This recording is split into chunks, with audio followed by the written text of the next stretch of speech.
Yeah. It's kind of like the last game. You see a big lead start to slip away. The first thing that goes to your mind, here we go again. It's inevitable. You can't help it. I've been in situations where we have a lead, we start to lead, we lost, start to lose the lead. We lost 4 games in a row, and we had to lead in all the games. Yep. And as soon as the team, like, damn, we about to lose this game again.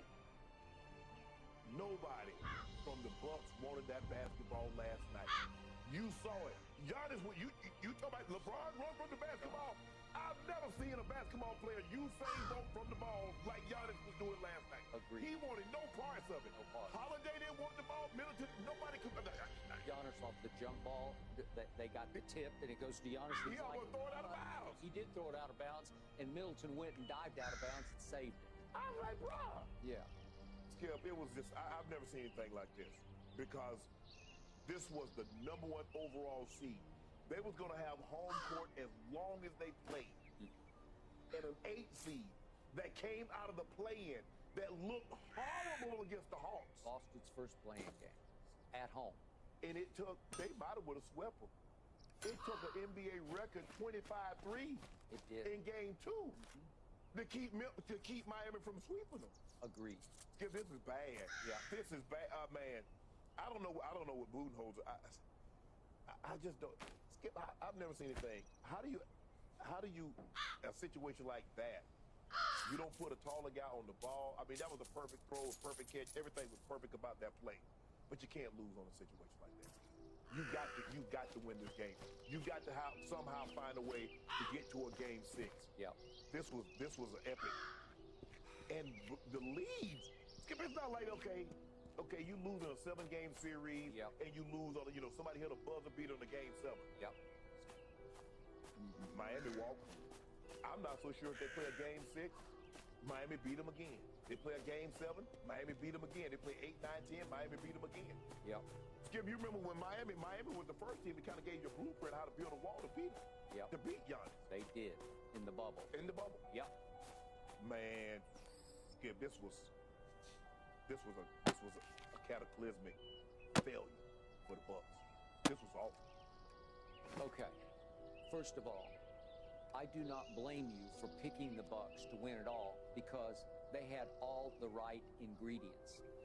I still think they are the best defensive team in basketball. I can't tell. Well, they didn't play up to that, but they have, as you know, all NBA defenders, yes, all over the place. Yes. Because Drew Holiday, that athletic anonymous poll of all the players, he's voted as the best defensive player because as a perimeter defender, he is. Jimmy averaged 38, 6, and 5. I got it. That's why that is special, what you're talking about. Giannis can rim protect with the tallest and best of them. He got a Bill Russ, he got a Defensive Player of the Year trophy on this. I think it's called the Elijah One trophy now. Hey, and Brook Lopez leads the league in blocks every other year, and he's at the top. Finished second in Defensive Player of the Year. Everywhere you look. And Chris Middleton is no slouch on defense because he will get down in a stance, yeah, and he will defend you at the highest intensity, and their IQs are high on defense. So you got all the above. Yet, to your point, I'm looking at what just happened in Game 4, which was back in Miami. Right. Game 4 in Miami, they led by 14 early in the fourth quarter. 14, and then last night, I'm saying, well, wait a second. You're up 16 going into the fourth quarter last night. 16, you're up 16 at home, and you can't close that deal? That means that, look, Milwaukee is clearly, on paper, Milwaukee's just better than Miami, because Miami lost Tyler Hero. He's a former 6th Man of the Year. He's averaging 20 points a game this year. You lost that. You lost the spark of that. Victor Oladipo has given them a little something, because there was once upon a time, Victor Oladipo was a really good player. He was an all-star. And he gave LeBron all that he wanted in those series between Indiana and Cleveland. Correct. Okay. He's gone. And yet, this one team thinks, we're just going to win this game because it is mentally stronger, mentally tougher than the other team. And yet, the incredible thing about last night was Jimmy Butler didn't have the greatest of nights because he wound up 3 of 10 from 3, and he missed 4 free throws, which is so unlike. He was 5 of 9 from the free throw line and didn't get to the free throw line like he usually does. And Shannon, he had 5 turnovers, and usually in a game of this magnitude in Milwaukee, it's going to get you beaten, right? And there are a couple of turnovers where I'm like, Jimmy, what are you doing? And then down the stretch, he had the 2 most open looks he's had in the whole series. And one, they're both to go ahead, one by 2 and one by 1. And I think we had the first one. He had just a wide open. It was a 2-point jumper. But it's just like, here, Jimmy, you got this. Like because Drew Holiday fell down and he missed it about as badly as you'll ever see him miss it, way wide left. And then he missed, I think this is still the first one again. But then he had a wide open 3 a few seconds later. These are down the stretch of the fourth quarter, and you miss both of them because they're too easy for him. He needs somebody draped all over him. He needs the highest degree of difficulty. That's when he's going to hurt you, right? Yes. Okay, I'm going to remind everybody, with 14 seconds left in that game last night in regulation, your Bucks are up 4 points.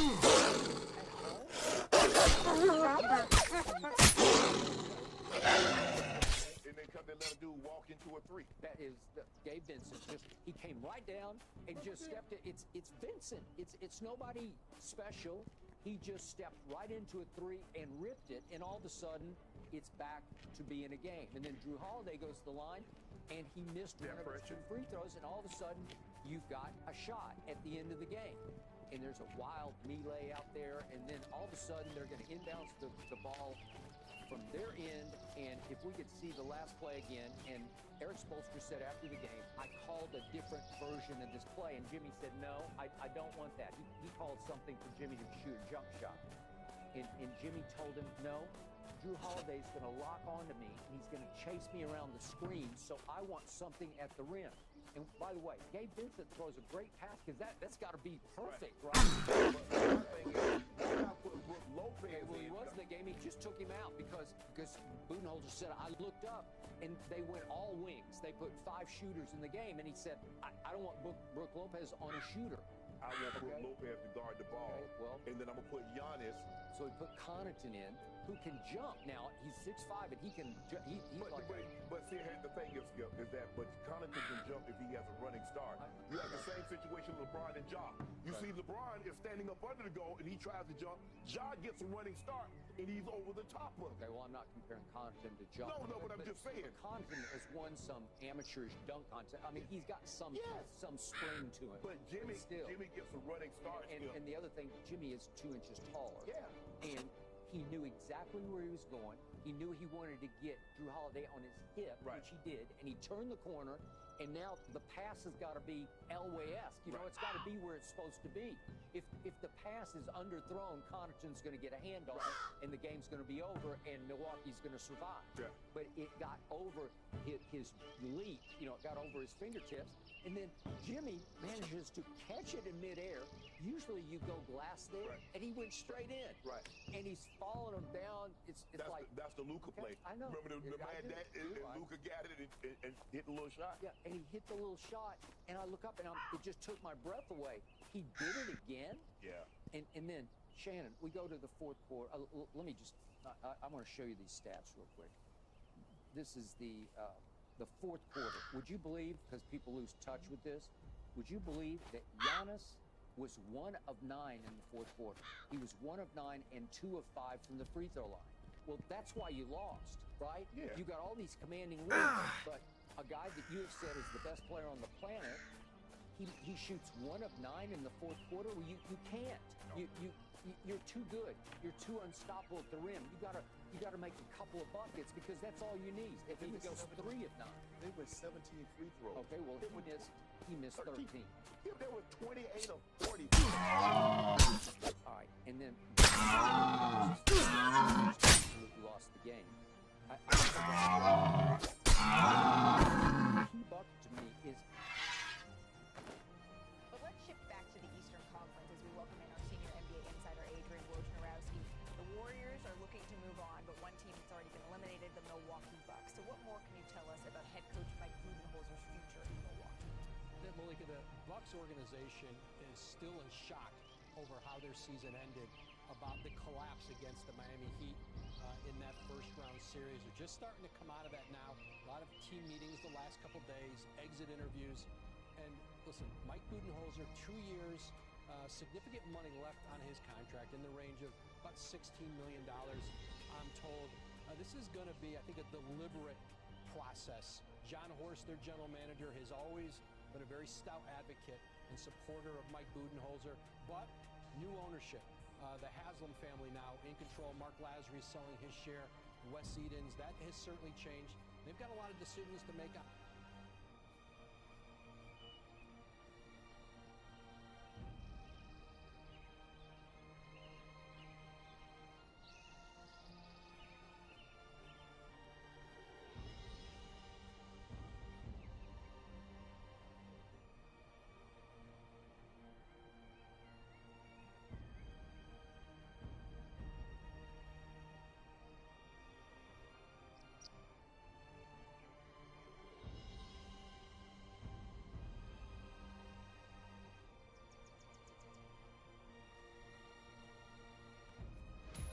When your lawyer tells you not to start a war, you should listen. You need to do exactly as I say. It's unethical, but legal as fuck. There are consequences to getting caught. I love working with you, Tariq. Cash always clears. Boom.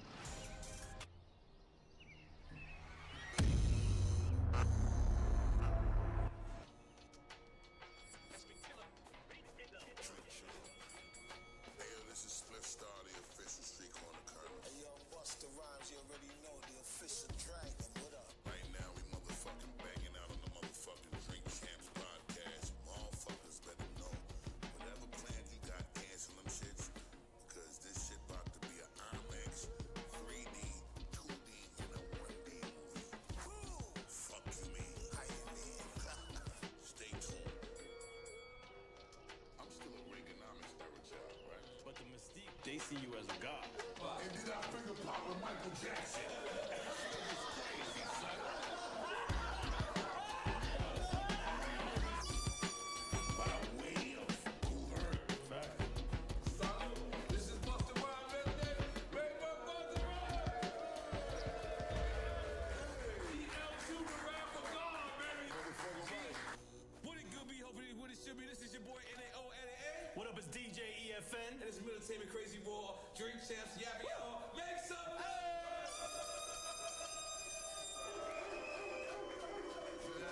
Now this is one of my closest friends. I consider him a brother. I consider him family. But I didn't want to make him any different than any other guest. I wanted to go and study him. And when I basically listened to every one of his albums, I believe since 1996, coming up to this moment, it feels like it was a big I told you so for 2020. 2020 was bam. Like he told us in 2000 that our lives would change, and our lives have been changed since 2000. But when you listen to, it's like he's been preaching us anarchy and been preaching us that about 2020, 20 years ago, and it's like we're just now catching up. This man is an innovator. This man is running a conglomerate records. He is holding down his artists. Every week they dropping a goddamn video, a goddamn project, a goddamn something. CEO the fuck up. The only man who can go see Vibes Cartel.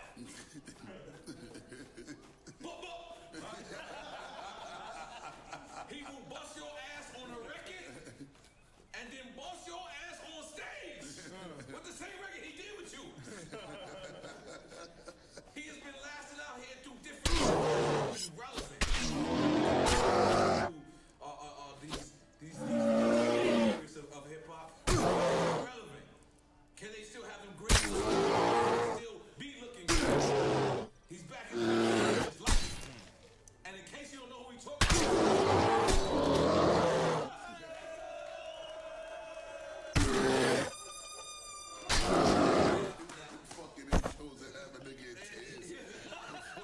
This is your life. Oh my God. Now, but I'm not gonna lie. We really speak together at least once a week, you know. Absolutely. But like I said, and in the intro, I really love the albums. And I like, I mean, album for album, and it really did. Like, I just feel like you knew this year was gonna come. Like, I just feel like, what book have you been reading? Like, I just feel like that. But it's like you really predicted that life was gonna change for us.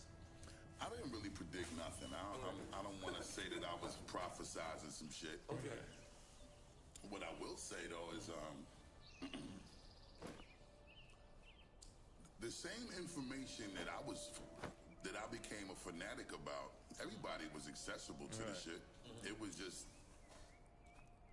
I was just fascinated by the shit that I was stumbling on, and I was fascinated by the what if of the shit I was stumbling on. So even if the shit never came to fruition, the fact that there was these ideas and these plans and these things set up to actually carry out, and some of these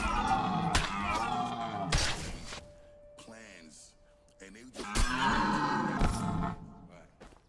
that shit fucked with me alone, because I just always said to myself, as fucked up as this information was looking and sounding when you read it to yourself, or when you see some kind of video about the shit, if any of this shit was to happen during our lifetime, we thought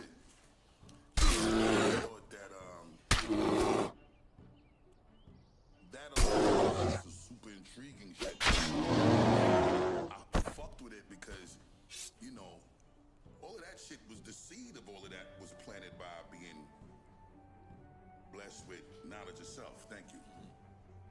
You already know how I go, God. You got knowledge of self. That's correct. You know what I'm saying? And, you know, we come up in a time where... Also, I want you to choose what champagne I drink. Which one do you think I should drink? You got to dig the rose. The $500 one? That's a I'm motherfucking sorry, fact. but I shouldn't even thought of that. I just went with it. Okay, continue. You know that we come from a time when it was actually super cool and super important to be smart niggas. Not this era. Nah, this era's some other shit. This era is some other shit. But you know, we come from a time where, you know, Zulu Nation was strong, and the 5% nation of the gods and earths was strong, and that's why in hip hop they had Brand Nubian and they had X-Clan, Poor White, Just Ice, Lock him, Public Enemy, Goody Mob. Yeah, no, but I'm saying in that same vein, you know? Yeah. So,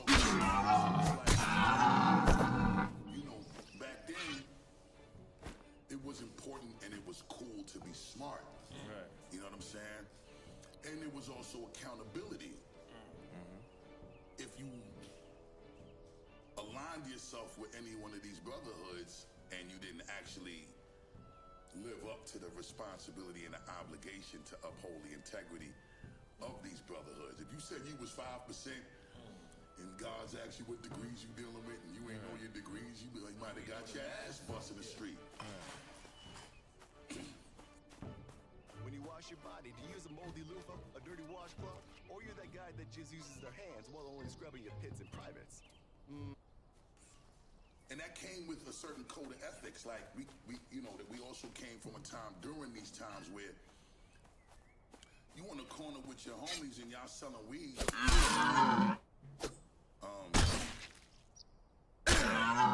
And moms got off the bus, and we all lived on the same block. We see moms or your moms. When she got off the bus. And if niggas was on the corner and we selling weed or we was smoking weed or cigarette, you ain't put your weed or your cigarette out.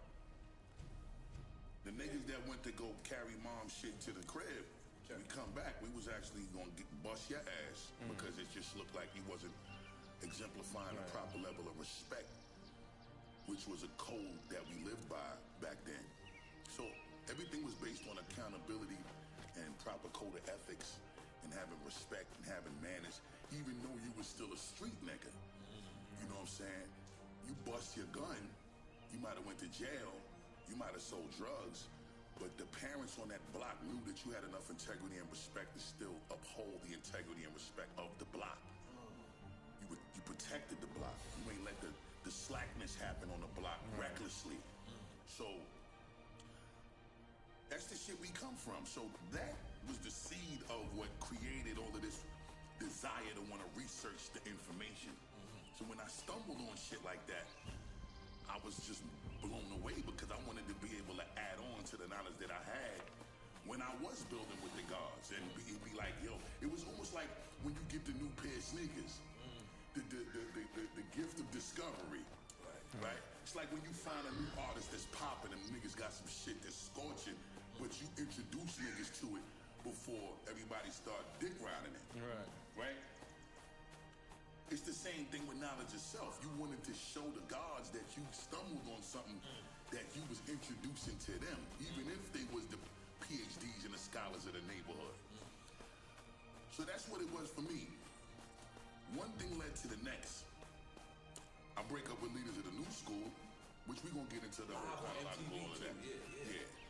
That happened on MTV, by the way. Yeah, with Fab Five Freddy. But Dallas Austin had us come down to Atlanta, and at the time he had a studio called Dark Studio. He was 18 years old. See, you talking about Dallas Austin on 85 South. Yeah. He introduced a lot of us to the executive perspective because as an 18-year-old, you know, Dallas had this money. He was the poster child of producers as a young producer with Clive Davis. He was fucking a lot of bitches too. I mean, I am not at liberty to discuss anything of that dynamic. It's okay. But We've heard your rumors. you know, Dallas was a young fly motherfucker, and he was getting to the bag, and he was putting the most disrespectful numbers on the scoreboard as a producer between TLC and another bad creator. The man, and his money was different, and down there, our transition, you know, George Clinton was fucking with him a lot. So George Clinton gave me a book called Behold the Pale Horse, written by William Shakespeare. George Clinton gave you that? George Clinton that's gave me crazy. that book. Make some noise for that. Hold on. Still got the book. I got several copies of that book. Okay. Yeah, that's what I'm I saying. got the the way. George Clinton copy for sure. Right. That shit has got a little wear and tear on it, but I'm never gonna say that. That's like the greatest gift. Because that book gave birth to the mentality that Busta Rhymes went into for the rest of his solo career. That book to Goody Mob. That's what turned Goody Mob into. No. Yeah. Who's that looking in my window? That's not the same It's Cell Cell Therapy Therapy. album. Yep. Yeah, you was doing Outkast. Same family. You good. same family. You good. Dungeon family. You good. But long story short, that man George Clinton created this movement amongst us with this book that sent us all on these different journeys, but still dealing with the same level of high science. Right. So that's what led to the coming and when disaster strikes, an extinction level event, and anarchy, and Genesis. And it ain't safe no more, and the Big Bang and all of that shit. So that's how that came But did you about. know you were gonna create, like, keep that legacy or that, like a trilogy of this theme and keep going with Well, not a this theme? trilogy, but like a book of Eli with Right. different chapters in it that all connected to create this book of Eli, which was like a Bible. Right. But see, the foundation, even before the George Clinton information, came from Public Enemy, which is who I got it from, because they made all of these concept albums like Chuck D named you Busta Rhymes. Name Me, Busta Rhymes, and name the group leaders of the new school. But he, you know, Chuck, when they created their albums like the Yo Bum Rush the Show album, that wasn't even like the fucking It Takes a Nation of Millions to Hold Us Back album. That album and Fear of a Black Planet, them albums is what I modeled all of my entire solo catalog on. Like, those were like the templates that I followed the script of to do the shits that I was doing. And then the information that I was stumbling on, I would just incorporate in the albums that I felt at the time, that information reflected what was going on at that time the most. You know what I'm saying? Wow. And because that information is infinite, I could go forever talking about this type of shit. Right. Because I put out in '96, The Coming came out, right? We dropped Everything Remains Raw, '96, and I'm getting information that's saying some shit is gonna change forever 5 years later as far as the world is concerned as we knew it. 2001 from '96 is when the World Trade happened. Right. '98 on the And you had an album apartment cover. by the World Trade, didn't you? Huh? You had an apartment by the World Trade. Yeah, I was in Tribeca. When the World Trade The came morning down. that this shit happened. Wow. Well, I wasn't there when the shit came down. I was there when the second plane hit. Wow. And DJ Scratch woke me up until we get the fuck out of Brooklyn Bridge. So I just dipped on that shit and just my house in Long Island. League. Wow. Autosport. Will Castro. What I'm trying to make is on the third solo album, the album cover in '98 was what happened in the World Trade, Wall Street. You look at that cover, you see the whole Wall Street in flames.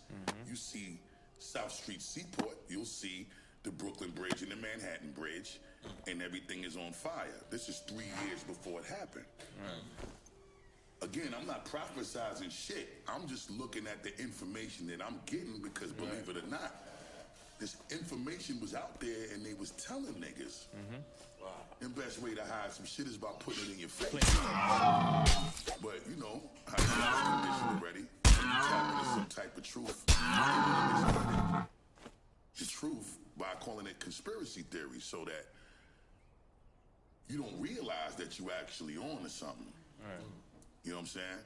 So, as I was seeing the shit that I was talking about as time passed, and when they transpired, the confirmations was real to this information that I was talking about. It changed the what ifs to the what the fuck. And I like, all right, I gotta start telling niggas about all of this shit in a very different kind of way, because this shit is, some of this shit is happening for real. You know what I'm saying? How do you do that without like becoming preachy?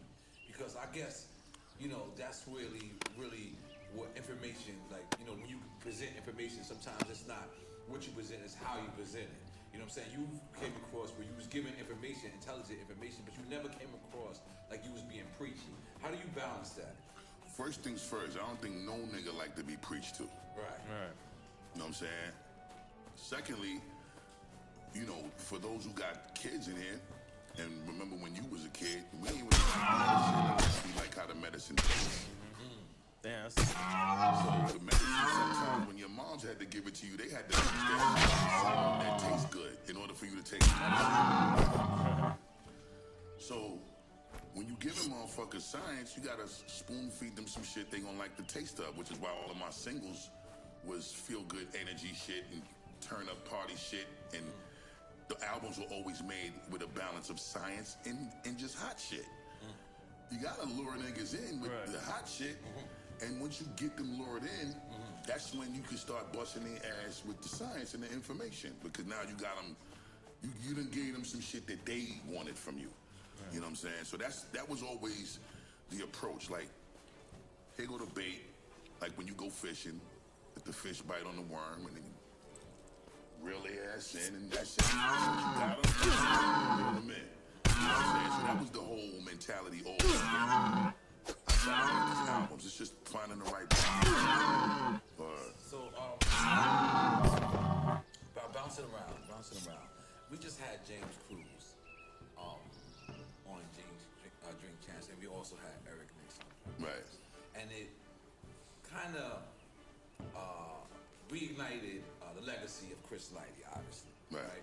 And Violator. So before we get to the Chris Lighty part of it, I want to, because although Chris Lighty was the reason why we were Violator, but Violator is its own entity on its own as well. Right. So you being in the beginning of Violator, I think you was the first artist, right? Yeah. On Violator, like on actual Violator. Well, it was Leaders, it was Tribe, it was Jungle Brothers, and it was De La. Wow. On Violator? Yeah, because we was all being represented by Chris as a management rep under Rush Management. Wow. So when Leo and Russell Simmons had Rush Management on Elizabeth Street down in Chinatown? no, it was like Lower East Side, near Lower East Side Manhattan, the Alphabet City side. Leo made an announcement one day that they was shutting down Rush.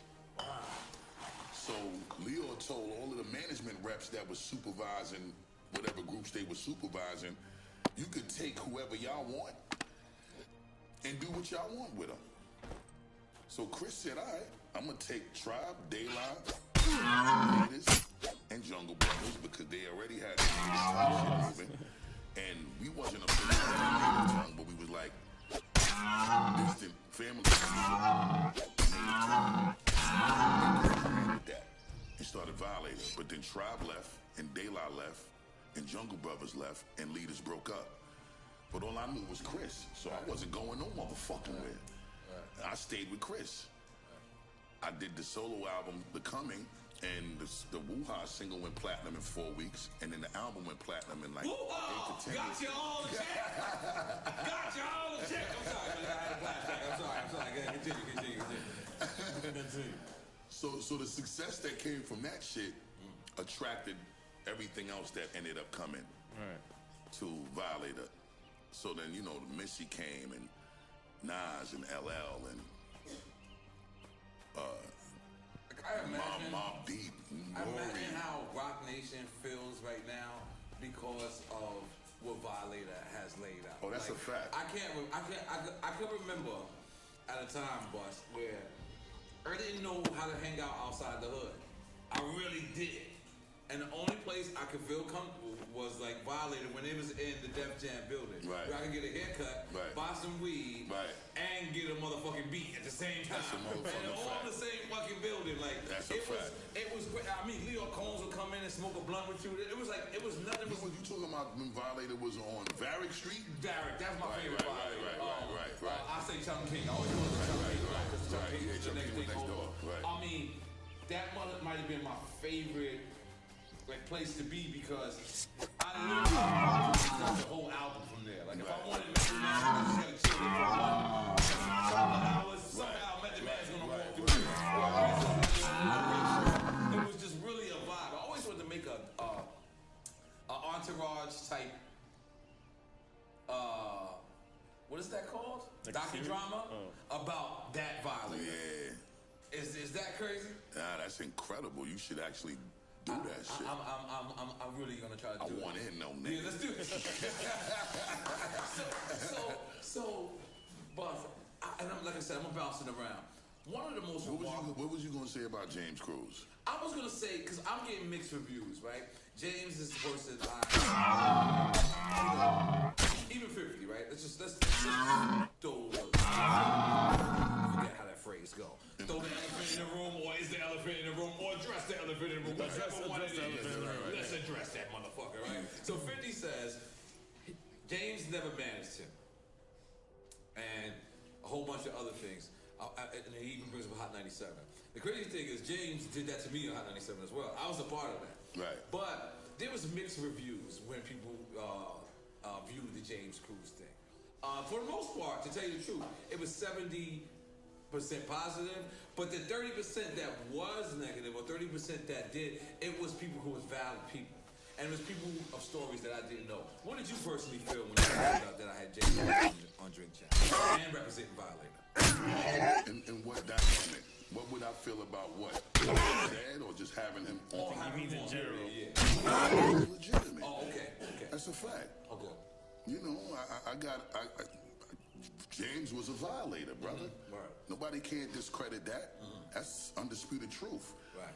As far as his relationship dynamic with certain individuals, there's but so much in depth that I could go about that because I don't really know what everybody's business was as far as the intricacies with James Cruz. Right. You know what I'm saying? From the outside looking close to the situations that I was, it looked like James Cruz was certain things concerning business. I know that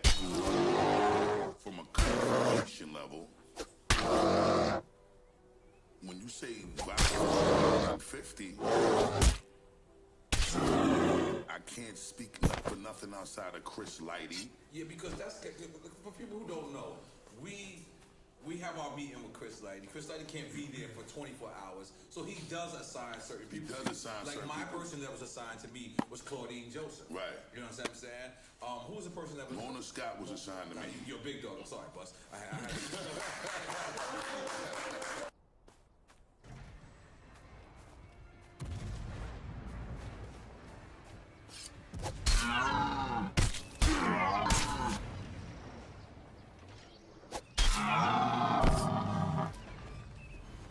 Destroyed an enemy cruiser.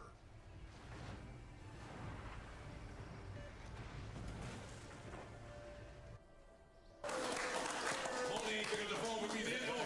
Like, come on. I'm just playing, Mona. I'm just playing. You know, that's like when you Missy had Mona, because that was Chris. That was actually Chris when Chris. Yeah. So I really want to it was like I said, having James Cruz was mixed feelings, not mixed feelings for me. But James partook in Busta Rhymes' business as well. Oh, okay. You know what I'm saying? Like, I'm not going to sit here and not acknowledge James Cruz' involvement in my business as well. Right. You know, Eric Nix was very much involved in my business as well. Right. Eric Nix was running around chasing DMX to get verses for me on the Anarchy album, and he helped me get the Jay-Z verse done on the Anarchy album, and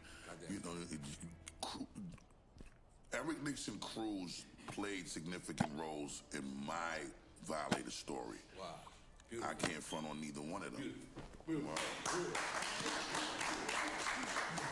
Violator story has to be told. It has to be told. Now you, Big and Jay went to the same high school? Crazy. Me, Big, and Jay went to the same high school. Me, Special Ed, and Chip Fruit from Fushnikin went to the same high school. What is it, too. hip hop high school? This is two different high schools.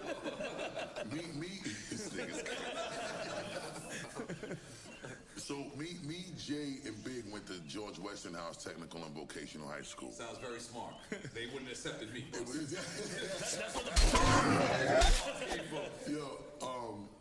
Me, Special Ed, and Chip Fruit from Fushnikins went to Western High School. Tilden sounds like a someplace We went to Westinghouse. Wow. And them experiences was golden, man. You know what I'm saying? It was I think this is the only rap battle you said you lost. Yeah, but I done told that story a trillion times. I don't know. We want to hear it, bro. I'm sorry. I got that.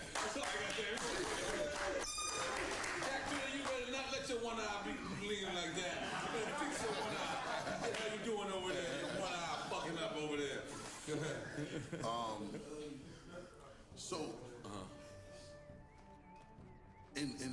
In Westinghouse, me and Jay battled the speed rap shit. Yeah, because he was up to... He was killing it already with the originators, and he was killing it with Jazzo already. So I was kind of just getting my feet wet with the speed rap shit, and he definitely got the edge on me in that particular battle in the lunchroom at Westinghouse. But that's kind of what inspired me to become so dangerous with the speed rap. Because I always was looking forward to my rematch day. And I never got that. But it's cool. Now how, because the speed rap, you have to have perfect, like, breath control. Not just breath control, you just gotta know how to relax. You know, that's your slogan, my nigga. I can't speed rap though, right? I can't relax. It's like, with me and Spliff, right? Get this nigga. Jack, throw the one eye fucking you up, bus. What's good with you, brother? Good, man. Good to see you, King. He can't hardly see you, man. Yo. But he see you, bus. Like I was saying, when me and Spliff perform, y'all might see us losing it, like when we do scenario and all of that. Or can we do scenario right now? As I combine with you from the mind. Fuck you, Larry. Don't start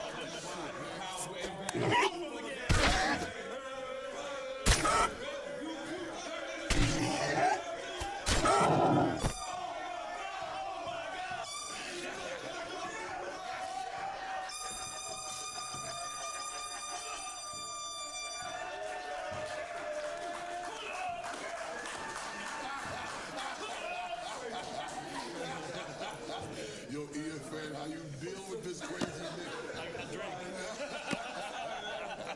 Cause you my friend, but you still, it's like always crazy for me because you're my friend, but you're one of my favorite artists. Nah, you one of my favorite artists. So sometimes I'll be on the phone with you, I'll be like,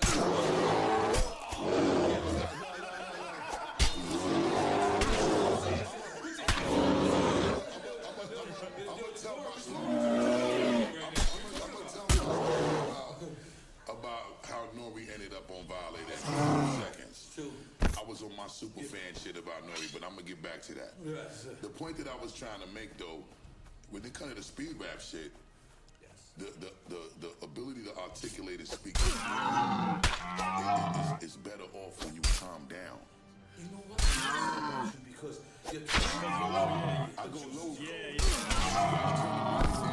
So I ain't gotta raise my voice. And as you're ending the verse, then you come back up.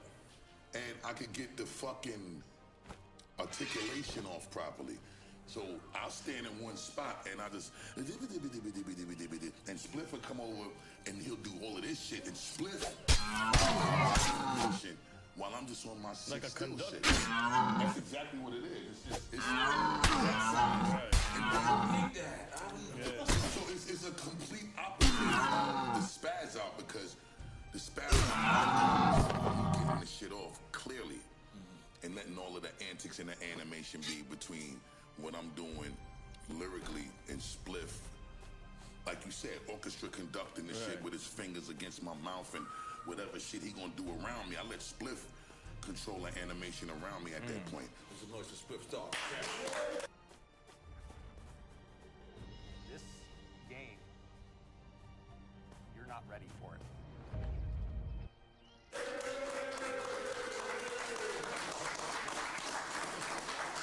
So it's that kind of understanding as far as chemistry that makes when me and Spliff come together unfuckwittable. You know what I'm saying? Because like Spliff, he knows when to do it, and he'll just. We don't practice though. Like we'll just figure out what the sequence of songs is gonna be, and the moments will happen where we'll stop, pause, do some shit, black out and pause based on the song arrangement that we know the song already got. So that's why it look like we be in sync all the time. When a drop on the beat will happen here and we'll together, it's like And play off each other. It just happens in the moment. It's You know very what I'm hard to believe, boss. Y'all niggas look very rehearsed. saying? Nah, we never. That's the practice. How many times have you in the movie because after you? That was regular all the time. No one wants to go after Busta. That's regular basis, brother. That's a regular thing, brother. Regular thing. Oh, that's Somebody said, I can't go after Busta Rhymes, but you was shocked. You were shocked. That you was shocked about. I was one of them once. Listen, nigga, I ain't going after that nigga. I get to the show early on purpose. Listen, man, ain't nobody there. That's okay. Yeah, this nigga Nori crazy. And Nori got some of the biggest motherfucking records that niggas can't come behind either. Listen, but you a different type of. I'm gonna be honest. You like there's certain people that you go to the gym with them and you don't never want to go back with them. They just OD back. That's like you on stage. Like when you on stage, I know you've hurt a lot of people. Snoop comfortably says it on the record. Wow. Snoop says it all the time, and I love Snoop, and I ain't gonna lie, Y'all supposed to do the verses together. That's what it was originally set up, you and Snoop. he just took it somewhere else before I could even finish answering I'm the sorry, damn shit. man. I'm so hyped, man. I'm hyped. Yes, we was supposed to do the verses. I'm sorry, I'm hyped, Buzz. Yeah, me and Snoop was supposed to do the original verses before him and DMX did it. We couldn't work it out to be in the same space. You know what I'm saying? I'm not with complying without questioning things. You know what I'm saying? I was, organic. Acknowledge yourself. We don't take nothing on face value. We need some show and prove. So you're not gonna just tell me. Larry Jackson out there cutting somebody a check somewhere. We don't know who getting it. Matter of fact, big up Larry Big Jackson. up Larry Jackson, goddamn. Big up motherfucker. Skits out here doing God's work. And big up Swiss and Timberland, because they created that whole situation. And maybe Drink Champs a little bit. We get a little credit for we that. did kind of start up How? with Just Blazing. We gassed up Just. We gassed it. I want a shot. I want a shot. But put me on. Oh no, we gassed it up with Just Blazing Swiss. Yeah. Reignited. I was about to say, because it's Just Blazing Swiss. Okay, yeah. Well, we just got Just Blazing, and then that's when they started. You know, we part of hip hop, man. I ain't gonna lie, I was at that Just Blaze shit. If y'all had everything to do with that motherfucker, that was a different type of historical moment. It was a beautiful thing. My face didn't get bent up that much in a situation consecutively on that level in a long fucking time, bro. Right. Very crazy situation that day. Big up to Just Blaze too. You ever fell out of hip hop? Fell out of love with hip hop? If I ever fell out of love with hip hop, Like at one point, like you ever like, man, fuck this shit. Never. I can tell. I ain't gonna lie, I could 1,000,000% tell I never fell out of love with hip hop. Fuck that. That shit almost sound weird. Like fall out of love with hip hop for real? Like think about it though, Nori. I almost feel like. Because I feel like everyone goes through that. Like even Pharrell, like. At one point, I would hit Pharrell, like after he became very, very successful, and he would say shit like this to me, like, I'm not doing hip hop for 2 weeks. And I'm like, what? Nah, Pharrell said that to me too. I just need some ice in mine. But you understand what I'm saying? And then I'm not gonna lie. I used to be so mad at Pharrell when he would get on that thing. Bro, until I went through that. Nigga, we was both in that same place with Pharrell. I remember. Matter of fact, super huge big up to Pharrell. Big up to Pharrell. Motherfucker's a genius, and he is in a position where he can afford to feel like that. Because Pharrell ain't just hip hop. Pharrell is music. Yeah, some motherfucking right. Make some noise for Pharrell. I guess my point was, but Pharrell is all the way hip hop. Let's not get this shit misconstrued. 100%. But his range is so crazy. Right. That he'll make some. He doing more for the minions, B. Like, you know what I'm saying? Like, he like a is Basquiat. other for real. Like when you say I am other, he's really other.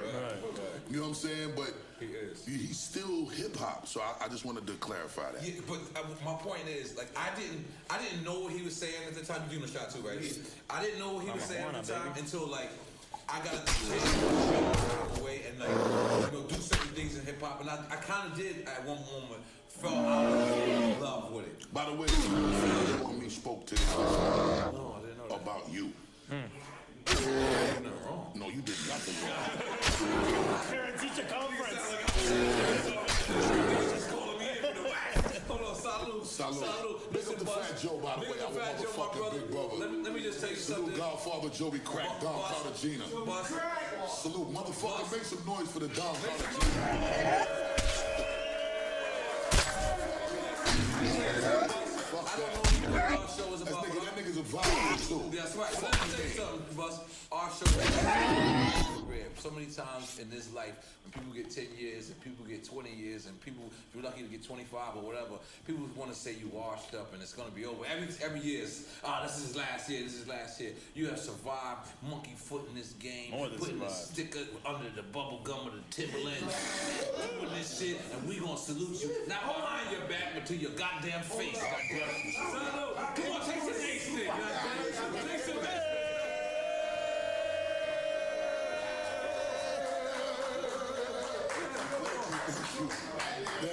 Thank y'all. Word. Now, I gotta ask you this question because, and I think if I know who you are as an artist, that's that watermelon Ciroc, by the way. Goddamn, make some noise for goddamn watermelon Ciroc. I don't want that one no more. Give me the blue guy. All right. So look, if I think I know who you are as an artist, this is gonna be hard. Diddy, I love you, Diddy, I love you. But this is gonna be a hard question for you if I think I know you as an artist. What do you like more? Performing or actually making the record? Not like my dad. I'm smarter than him. I'm better than him. We gotta move this product or we all dead. I got it.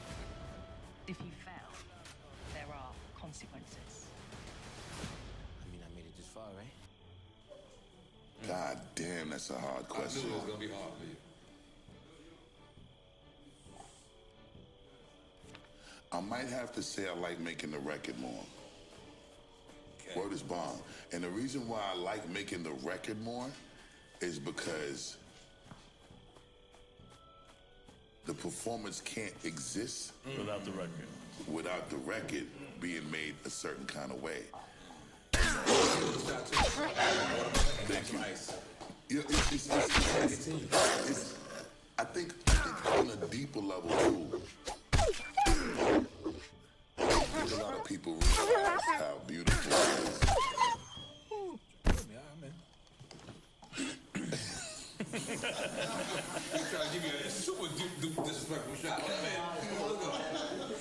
I don't think people realize how beautiful it is to be able to go in the studio as an artist and lock yourself in them four walls. And you ain't around nothing that gives you back talk. Right. You love your woman, you love your kids, your moms, your friends, everybody. But the studio don't argue with you. The studio don't ask you no questions. The studio don't stress you out. Studio don't make no difference. Other than to pay for the studio time. That's a different thing. And the studio ain't doing it. It's the people who run it. It's the man. That's a good way to look at it. So there's a lot of times when you go in the studio and I just sit there and I don't even create nothing. I just go in there just for some peace of mind.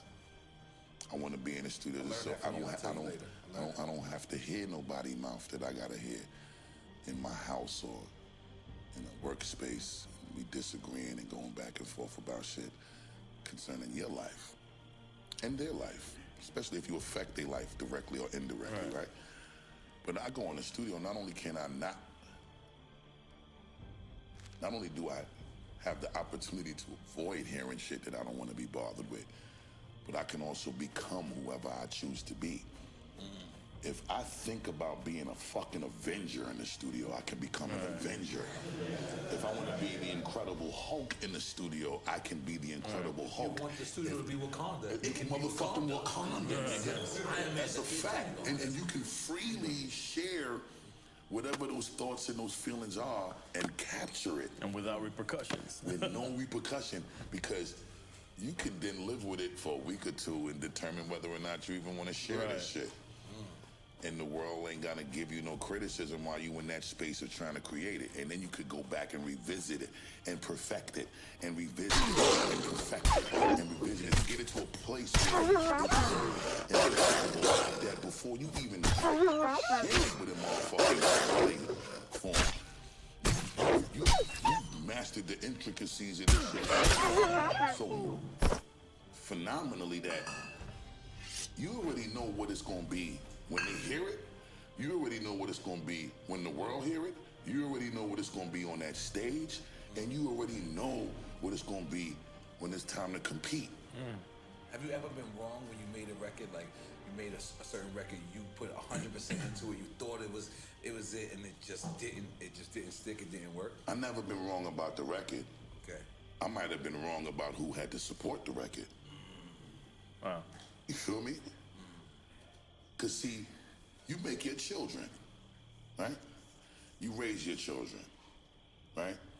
You can't necessarily know what's going to happen to their life once they leave home, but you pretty much got a hold on what's going to happen with their life while they live in your house. Right. That's like a record. Damn. That's a record. I've never really looked at my kids like a record. But I will from now on. That's a new one for fathers. Okay, come here, little super dog.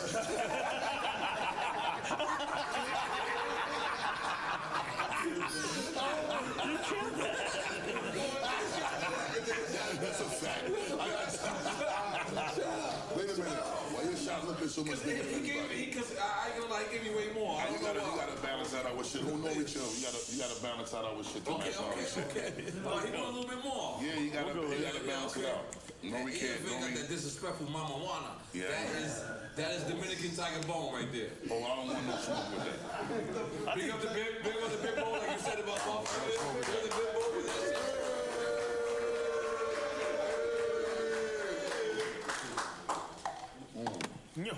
So you've been wrong about the system. I've been wrong about who I once I let it go. And you know, you got to start having these conversations about what's the plan, what's the rollout, what's the marketing scheme, and what's all of this shit that you curate and these initiatives that need to be activated. Right. Sometimes motherfuckers could say some shit and then they really just ain't in a position to execute it the way they say they are. Right. And then, you know, they don't never ever take responsibility when the time comes. Right. When it don't work. Right. You know nobody don't want to stand next to shit when it don't work, but every motherfucking body, even the niggas ain't got nothing to do with it. Yeah. You know, they standing next to it when that shit work like a motherfucker and it's sticking against the wall. Right. You know what I'm saying? So, you know, the beautiful thing about that is when you learn that shit, and you know, God willing, you learn that sooner than later. Right. You gotta proactively avoid those situations the next time, because then you gotta start going to your support system outside of those people. Did you know when you trim the bushes, the tree stands taller? I do not like hairy balls. Well, let's look at the star of the show. And you gotta find them. And when you find them, and they the ones that really, because see, like, believe it or not, the greatest support system is the motherfucker in a position to support your shit that's actually a fucking fan of what you do. It's hard. You know what I'm saying? That's hard. The person that's the fan, like, they know how to get you to the place when they fell in love with you. Wow. And you give your best self to them. This is so that deep. time This is deep. made them fall in love with you. They know how to revisit that. That's why the fan always try to tell niggas, why don't you make your old shit again? Right. No, I'm never gonna make my old shit again. But one thing that I've learned to master the art of is revisiting the old energy that you love. Is that why this that is old feeling that you love? Is that why this is ELE too? That's that is a significant part of why this shit is Extinction Level Event 2. Bro, I knew you. The Wrath of years. God. I knew you 20 years. Man. I knew each other through the ups and downs. But for this time, go around. Thank you, King. It feels like, and I'm gonna tell you, I'm gonna be honest, it feels like you use your haters' energy. I felt like you used your haters this time. I felt like you actually embedded the body of everybody who said something about. I felt like you woke up one day, looked at your Instagram, and only looked at all the negative comments. Yo, and listen. said, I'm gonna smack these guys in the fucking face. Yo, Nori. That's what it feels like. I'm from the outside looking in. I'm not sure. Nori, I'm gonna be honest with you. Yes. I know we on camera, but you know a lot more than most niggas do.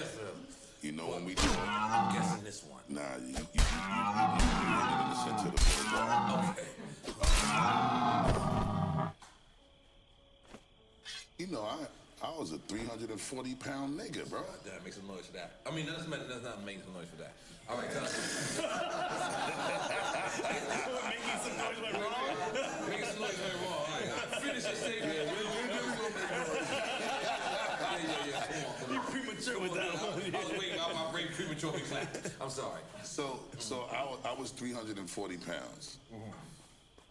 I heard the comments, bro. So I think it started like when you fell off stage. It was before that, okay. Yeah, because when I fell off stage, man, I was 2 years old with OTJ. Nigga couldn't talk shit to me. You know what I'm saying? I'm all of these years later still breaking artists during the streaming and the digital era when a lot of niggas is still trying to figure out how to navigate through the structure. No, let me help y'all understand something. That's a fact. That's a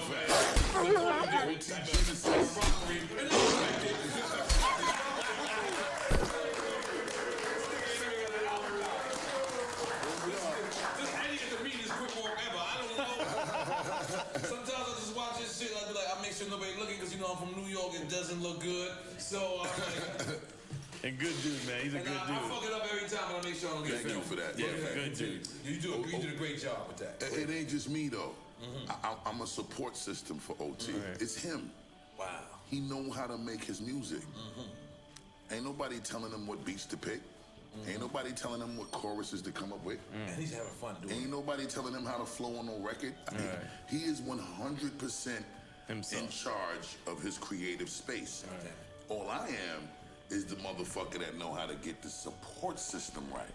And the bags to make sure that he's supported. And show him how to get to the bag. Figured out how to get to it on his own, even separate from the intel that he got from me to get to it. So I was dream come true artist that you wish you could find.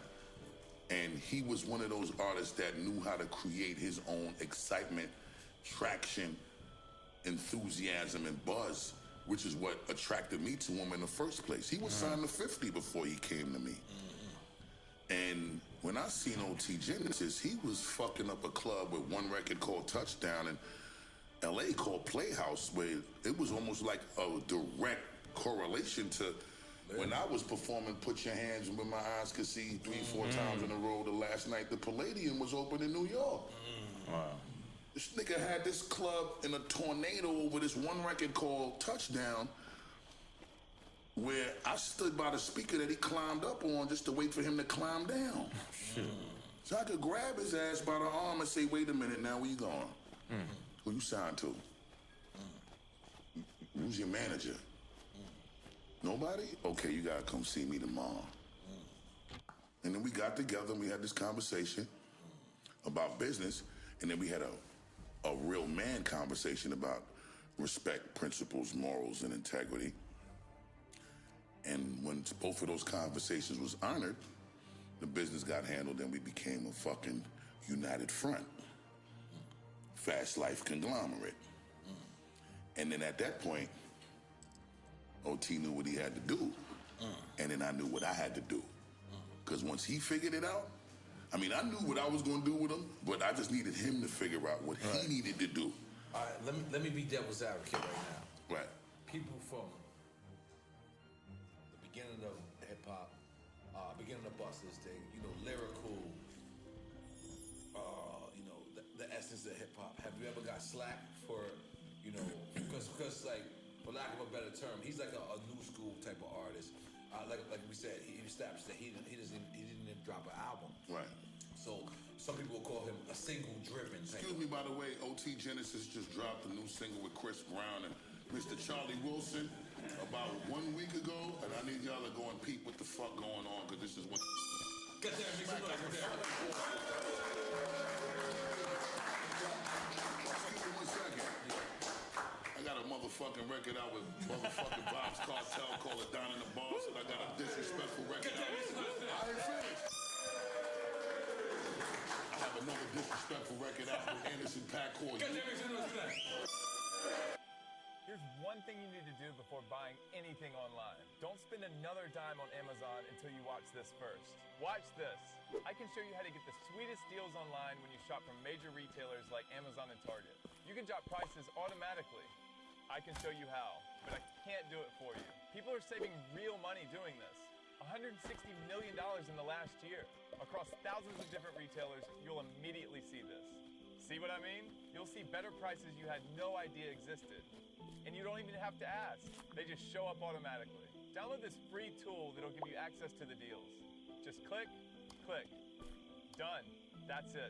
Simple. It takes all of 10 seconds, and there's no need to enter any personal information. There's no technical mumbo jumbo. It's that easy. What are you waiting for? It takes less than 30 seconds to start saving. And this is all 100% free.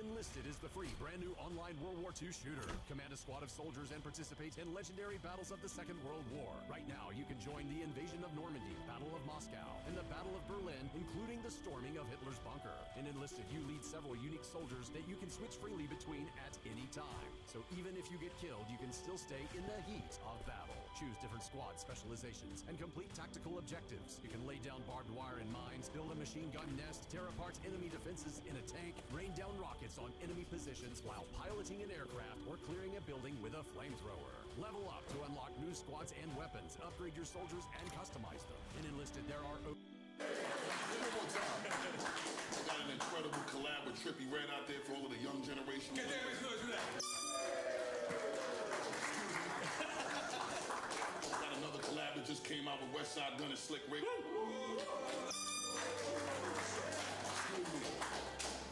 Super big up the Westside Gunn and the whole Griselda family. Yeah, Conway and motherfucking Benny the Butcher. Benny the Butcher shit is out. Conway shit is out. All this shit is disrespectful out here. Yes. All right? Excuse me. One more second. Okay, I apologize.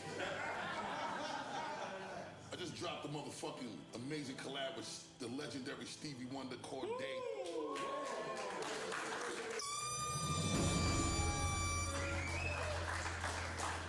I didn't finish reading all the features. We just didn't hear Stevie Wonder. Stevie Wonder featuring Corday, Rhapsody, Chica, and Busta Rhymes. Okay, hold on, I'm not done. I heard you see Stevie Wonder roll up in that session. I never ever seen Stevie Wonder roll up in no session. I know you are, but I'm gonna make sure that Stevie knows. Gotta make sure Stevie know I'm not playing around. Jack told me that him and Stevie could really see on the road. He saw that?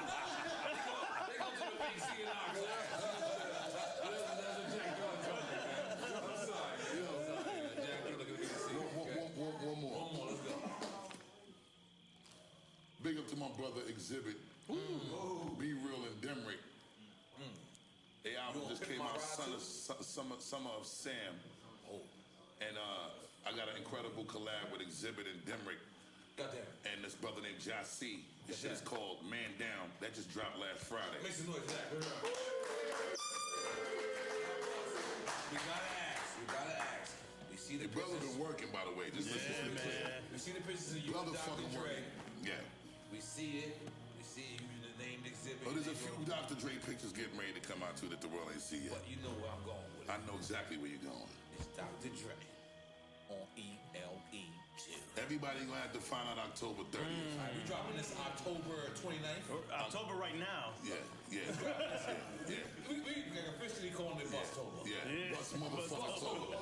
That's what the fuck I'm talking about. So we don't know if Dr. Dre is on it. We're gonna be suspenseful. I'm not giving nobody I'm not disclosing no information about who's on my album because I'm not really. It seems like the right time to get Dr. Dre right now. I think it's the. Come on, man. I think like Ace Biscuit right now. Catch me outside. I think the most amazing thing about Mystique is that's what used to make our motherfucking. You talking about the bitch from X-Men? No. Nah, nigga. I know Mystique is I'm just playing. I just say that. That was a good one, though. That was a good one. You took me out of you, boss. I'm sorry. You took me out of you. I just thinking like Mystique, what? I'm sorry. Let me continue. I gotta calm down. I gotta relax. I gotta relax. Yeah, we're fuzzy at. Let's get another. Nigga's crazy. So, I'm sorry. like I was saying, I think the most amazing thing about the mystique that's been lost in this game is, and there's a few artists that still hold on to it, that it contributes to the amazingness of who they are. Because see, absence makes the heart grow fonder. You know what I'm saying? Wine do too, right? What'd you say? Wine do too, right? That's a motherfucking fact. This is wrong with me. That's a motherfucking fact, you know. That's a motherfucking fact, Godbody. You ain't never lied. I need ice in my joint, though. Always put an ice cube in my shot. Okay, that's now, what I'm talking about. Hove and Beyonce are incredible with Mystique. Right. Kendrick Lamar's incredible with Mystique. Yep.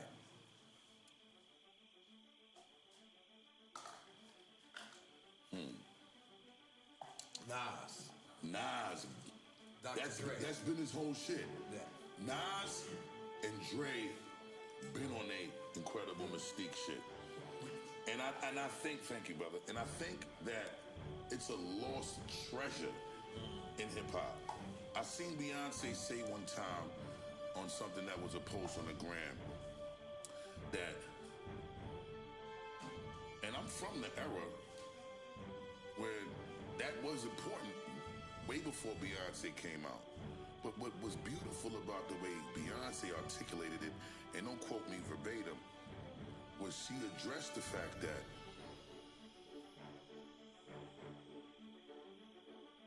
it's strange how the game evolved into this thing where having to share when you shit, piss, fart, sleep, throw up, burp became more important than actually the talent itself that connects with the consumer. The final product.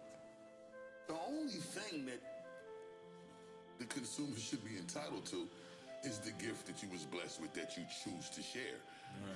All this extra other shit that you feel like I gotta show you when I'm giving birth, when I fucking threw up after drinking too much at the party. One time I was with you in Club Lit. Somebody talk about it. I know where he's going. Talk about it. Somebody took a picture Talk about it. And you came to them, you came and said, you erased that picture. And at first I said, maybe Bus is going too far. Until it happened to me. And when it happened to me, I think I called you and I said, Bus, you're right. This new generation is just foul. Because they don't just film you without asking, without none of that. But see, that's not really their fault. How they was raised? This is the era they was born That was their into. programming. It is programming It and started since conditioning. Soulja Boy said he was from the hood, and the nigga said, you are not from So the you hood. blame the Soulja Boy. You blame the Soulja Boy. You blame the Soulja Boy. He said this one, man. You blame the Soulja Boy. Not Soulja Boy, I blame the Soulja Boy situation. You blame the Soulja Boy. Not Soulja Boy, not direct. You cleaning it up? You indirectly? I'm saying the situation from that moment on, everybody said we need that on film now. We need it on film. No, I'm not going to agree with you. I think it's been going on way before that. I believe that's way before that. Okay. You know what I'm saying? But my thing He is. was early on checking that. Yeah, because early on. I see you. How can I be down early days? Shutting that down.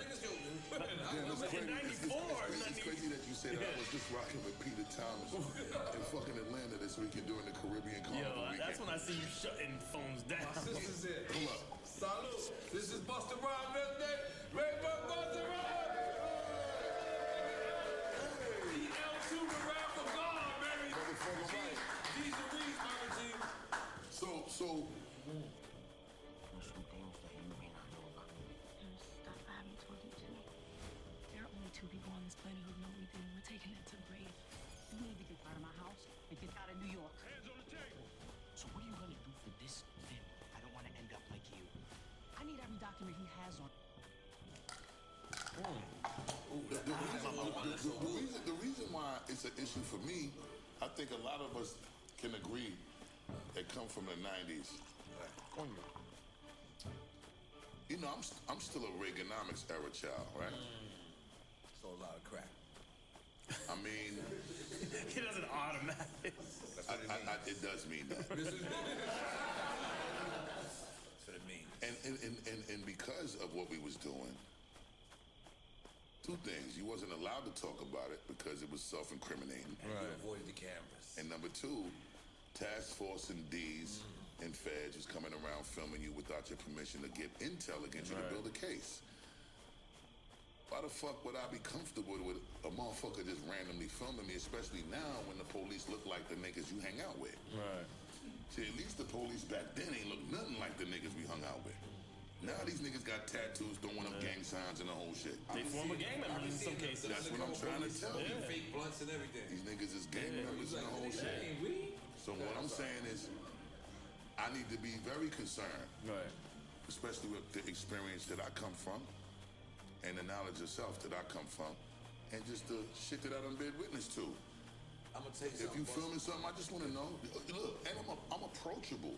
It's your approach that determines the outcome. You get what I'm saying? Yeah, your body language, how you approach it. Yeah. It's how you are in complete control of how our interaction is going to transpire. People who don't know, if you're trying to approach us and you're already filming us, you're already starting off wrong. Fucked up. You fucked up. You're starting off wrong because you don't know if I want to be in this conversation or not. And you don't know what I'm going through on that day. That's a fact. You could be filming me on the day that a close loved one that died, or I could be going through a divorce, or I could be going through, a beef with my closest brother. Come and ask if it's okay. How you doing? Pleasure to meet you, brother. I'm a huge fan of what you do, or whatever you want to say, whatever the verbiage is, just as long as it's respectful. And can I get this picture? Cool. And if I say no, because I'm dealing with something, respect that. Show your love. You're going to get it in return because everything is reciprocation over here. And at the end of the day, get back to enjoying your evening. Because if you ain't seen me at all, you would have still enjoyed your evening. I read something in the gram today, and it was a Denzel post. Denzel post said, I don't know if it was his post, but it was somebody who took a snapshot of a tweet that he supposedly posted. He said, everybody got $84,000, right?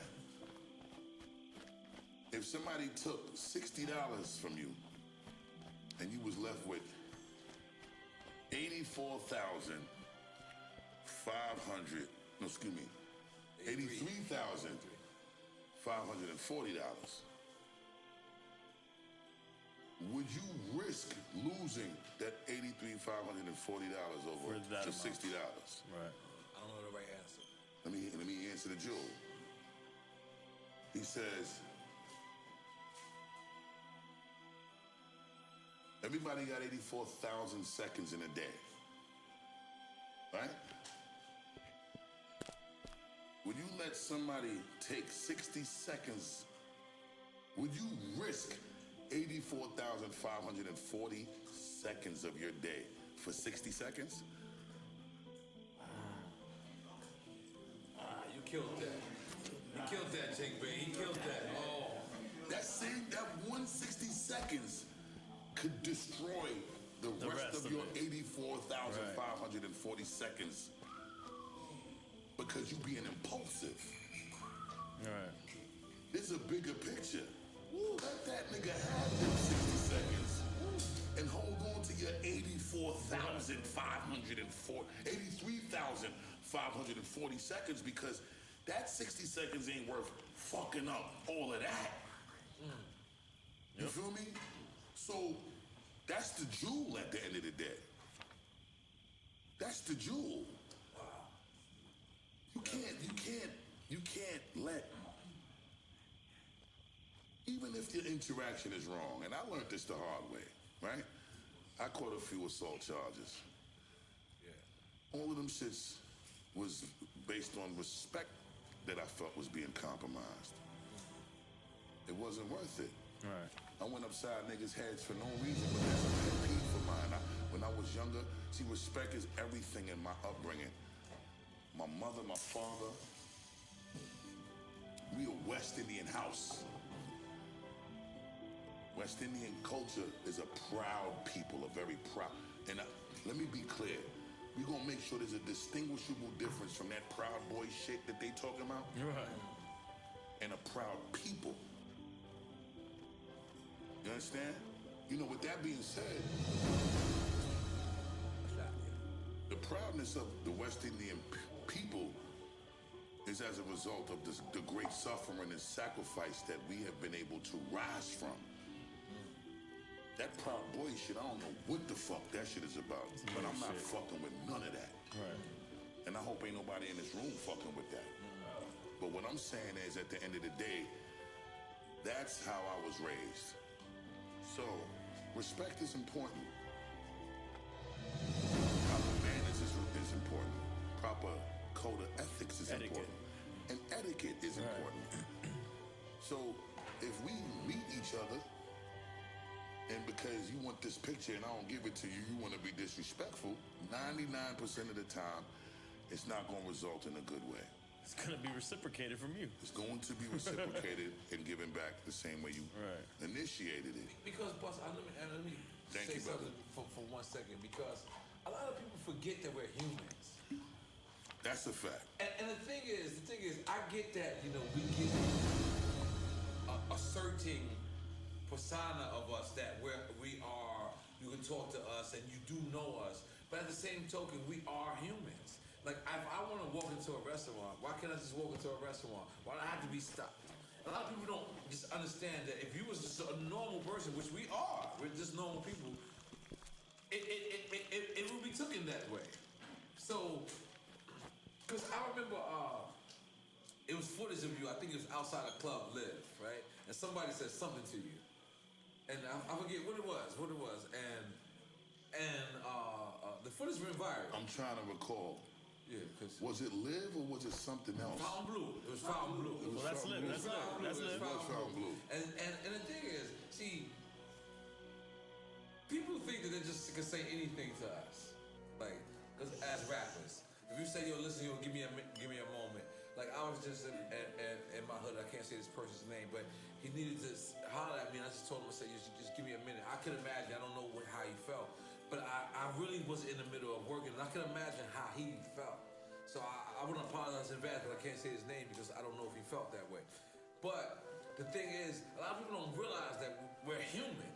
Like, I just want to walk into the spot, and I remember, you know, seeing that and knowing you and knowing your side.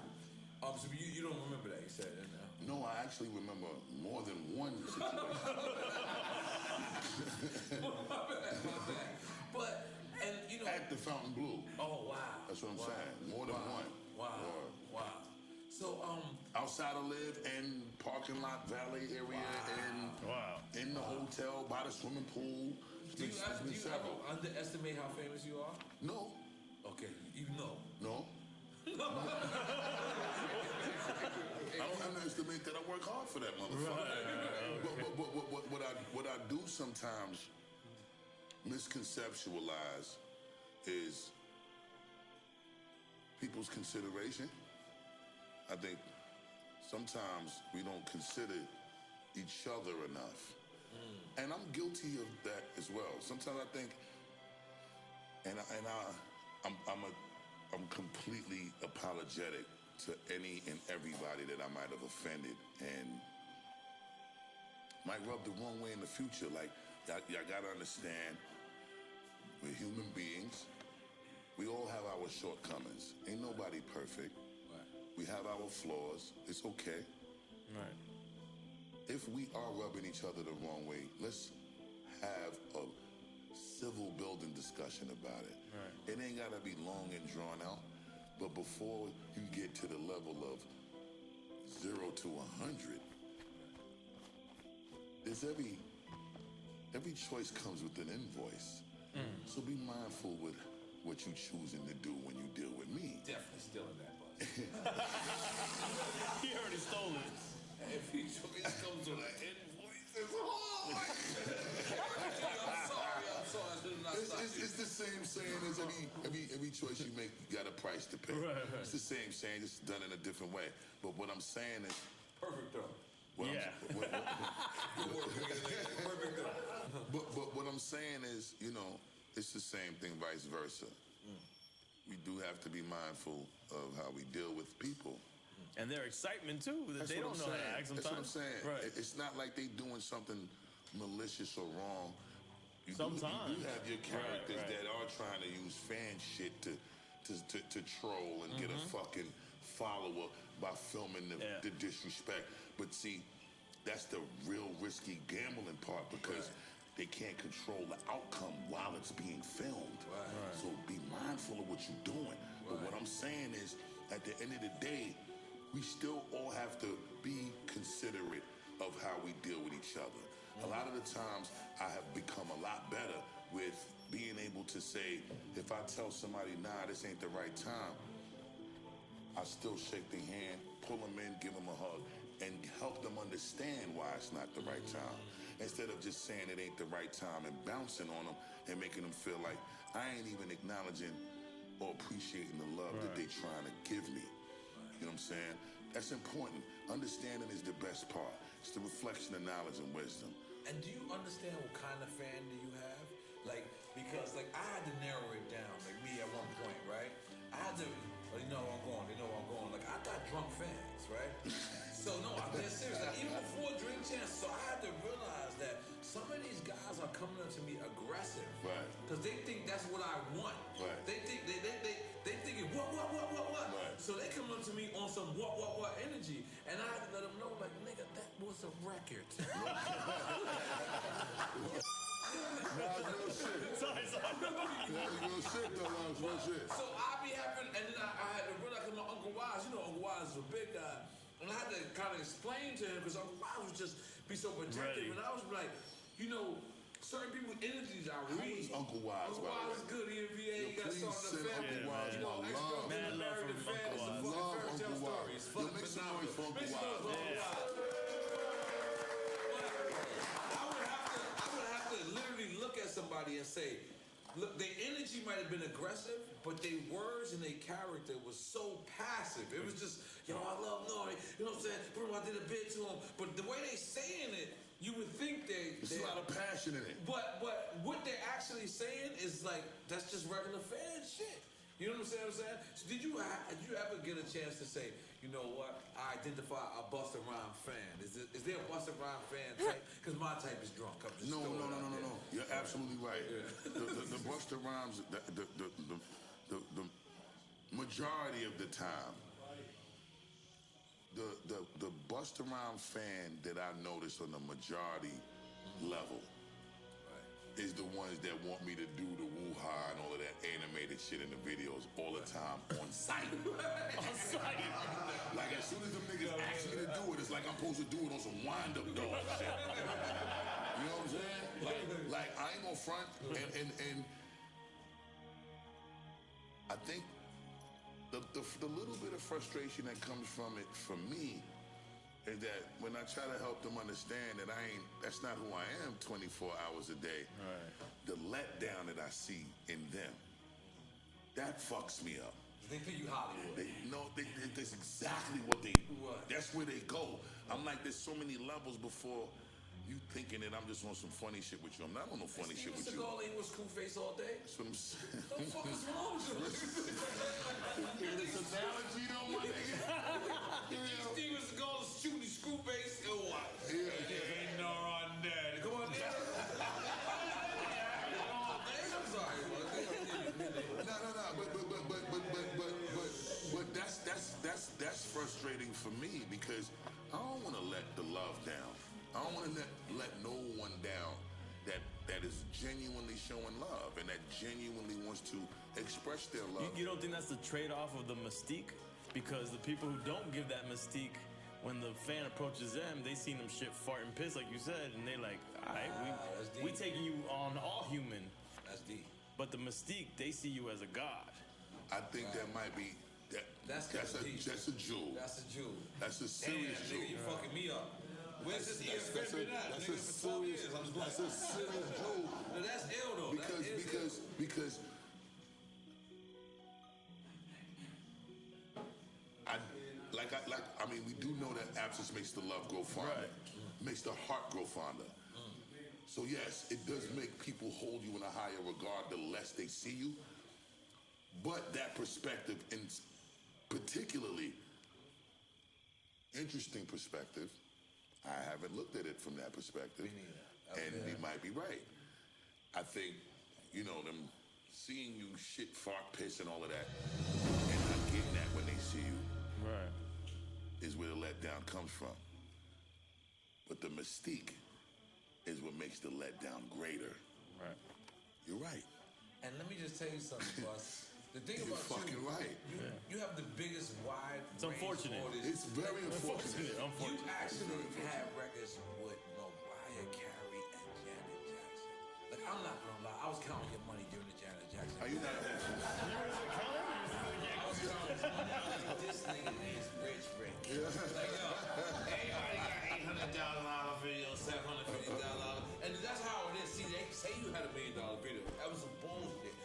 $750,000 video, and then Hype ordered Mr. Childs from New York to LA. And your shit wound up being $1 million. Your shit wasn't $1 million.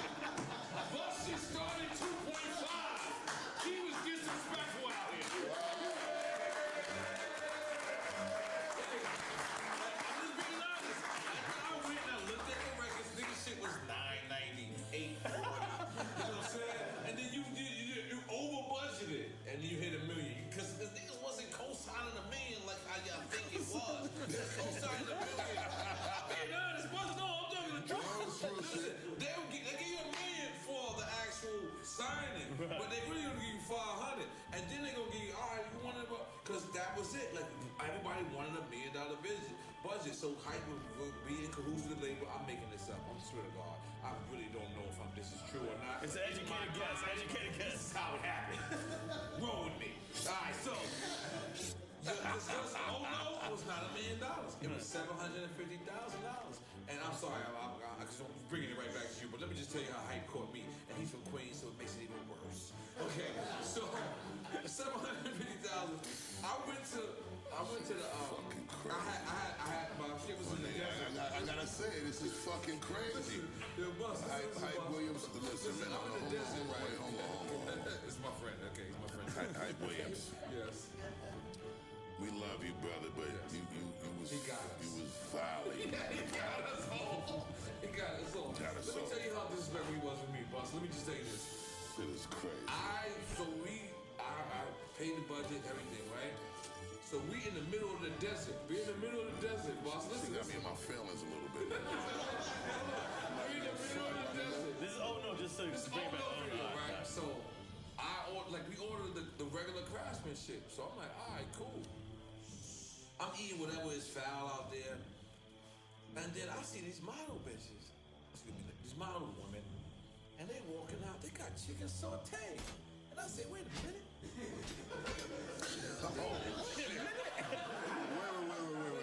Is that peanut sauce? And they're like, yeah. Hype lit. I go to Hype trailer. I swear to God, I wish I was exaggerating. His whole trailer's filled with Mr. Chaps. So he like, yo, where you was at, Nori? I ordered this for us. There's nothing but the model bitches in there. Nigga, you did not tell me. You didn't get the memo. Well, none of my friends, you had Mr. Chaps. So I said, all right, cool. I'm sitting there. I'm like, we in Las Vegas. You know, this is Mr. Childs in LA. So I'm like, okay, this how we do it, Hype. All right. We got Mr. Childs from LA to Las Vegas. You doing it? He said, hey, LA. I got this flown in from New York. This nigga had Mr. Childs flown in from New York to Las Vegas in the desert on me. Nori. Mind you, I'm like, oh, word, let's go. Now, Bus, it gets worse. We Hennessy drinkers at the time. I'm gonna say this from now. I'm gonna let you end, and we're gonna move on to the next subject.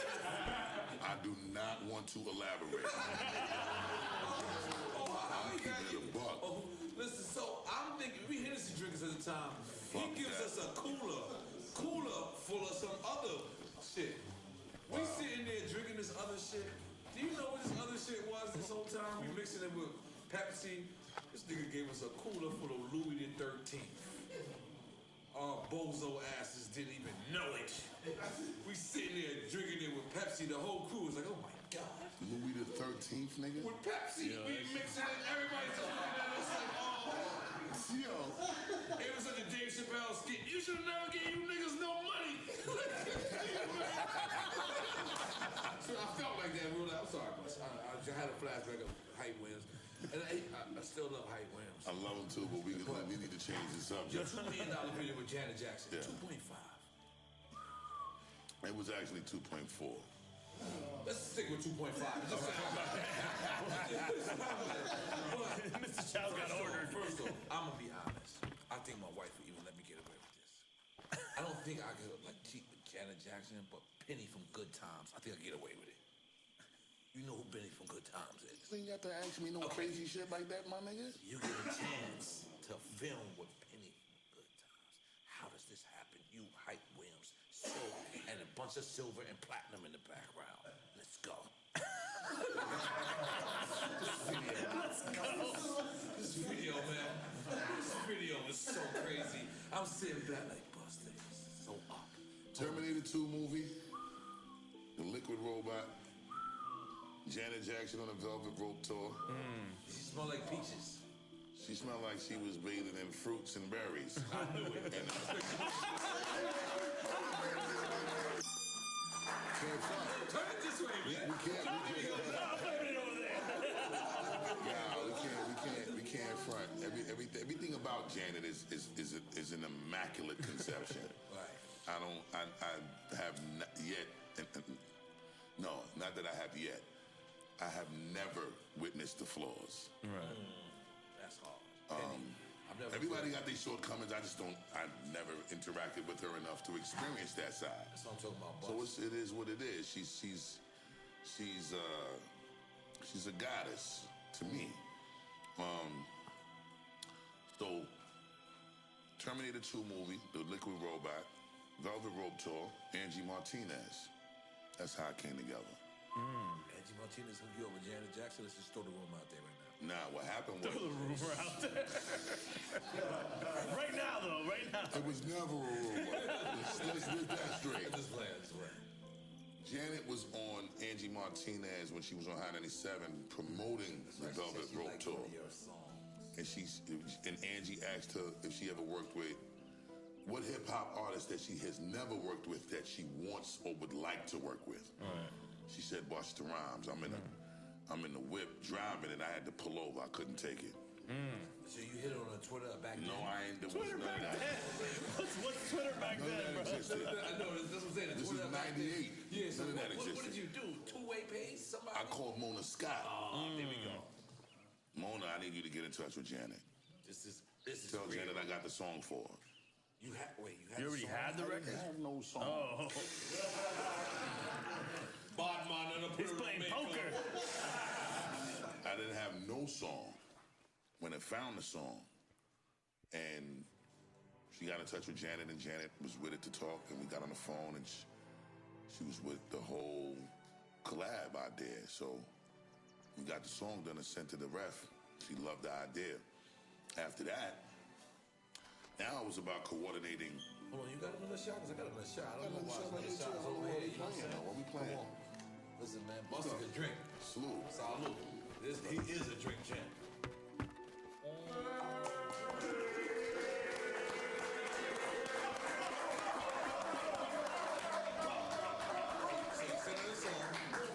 So we sent the Queen the song, and she loved it.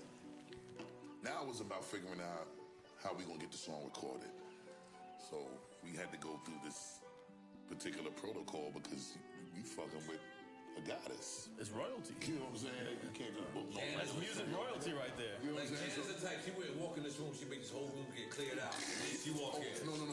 She not. It ain't no make the room get cleared out. They gotta be cleared before niggas even pull up. Leave. Everybody Ain't nobody gonna be in the room when they first pull up. Ain't nobody in the room. Right.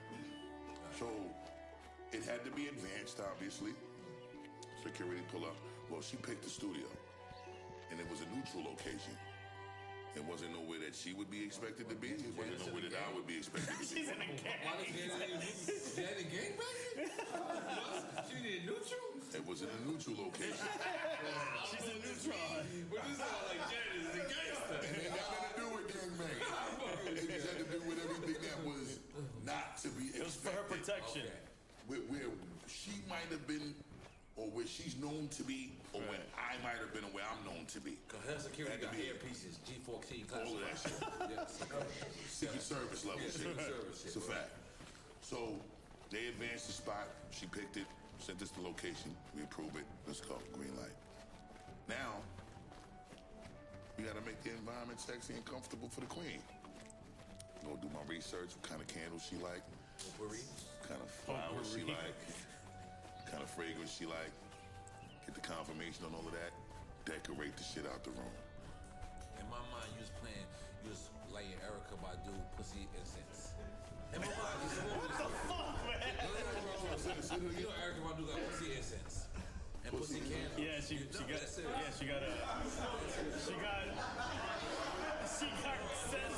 Yeah, that's real shit. That's real shit. No, it's hers. It's her smell. What happened?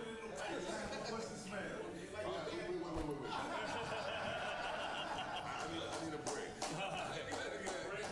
I gotta pee. We all live here. Let's take it. Let's go first. Be on the piss though. We have to revisit. Hey, Norman, Michael Jackson must have rhymed there.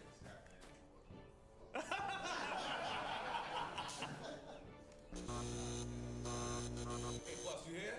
I'm here. Okay, boss, let me just be honest. I think we left off you recording with Janet Jackson and He set up the studio. Candles was burning in the studio. Oh. I think that's where we left off at. Is it candles or incense? Incense and candles. She has incense and candles. It was in my mind. Does she have car air fresheners as well? No. It's crazy. Car air fresheners. So,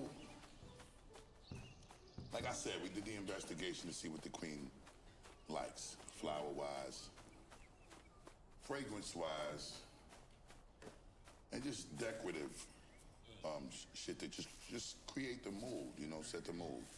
And once we found out, we successfully executed, made sure everything was there that she liked, or that we researched that she liked. So I get to the studio first, and security comes. Once we knew that they showed up, we knew she was on her way. So the main room that we were supposed to record in, I was so nervous that I actually booked another room because I didn't want to stay in the room or around her too long. While she recording?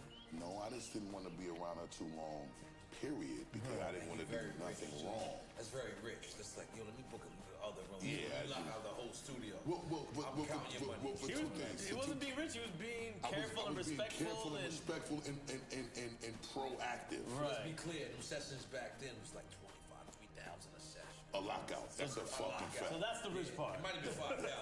You might have spent 12,000 just to get it to walk through. Fortunately, it was one day, so I ain't have to spend that much. Okay. It was about $6,000 for 2 rooms to lock out. Right? But the thing that was the most important part was just making sure that. Sorry, was this in Los Angeles? I feel like this is Los Angeles. No, it was somewhere in the middle of the country. It was like some remote location in the middle of the country. You was in that Kanye shit before Kanye? You know something? He was in Wyoming? You know something? It was some weird middle of America place like That's that. what her team picked. She picked that. Wow. She was in total control of the way this went down because obviously her comfort is priority so that we can pull this off the right way. Rightfully so. She fucking earned that. She's queen, royal empress, goddess. So we're gonna move accordingly. So cool. We work it all out, whatever the case may be, and security shows up. I got it. Let me get another room.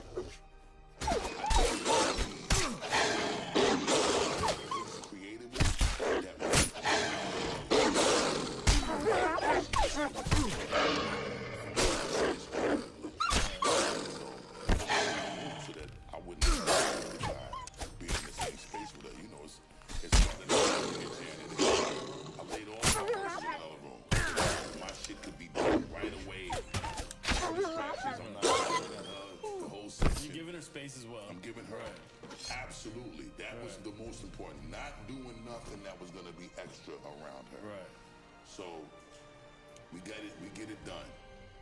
Song finished. Phenomenal results. Everything is amazing. Now,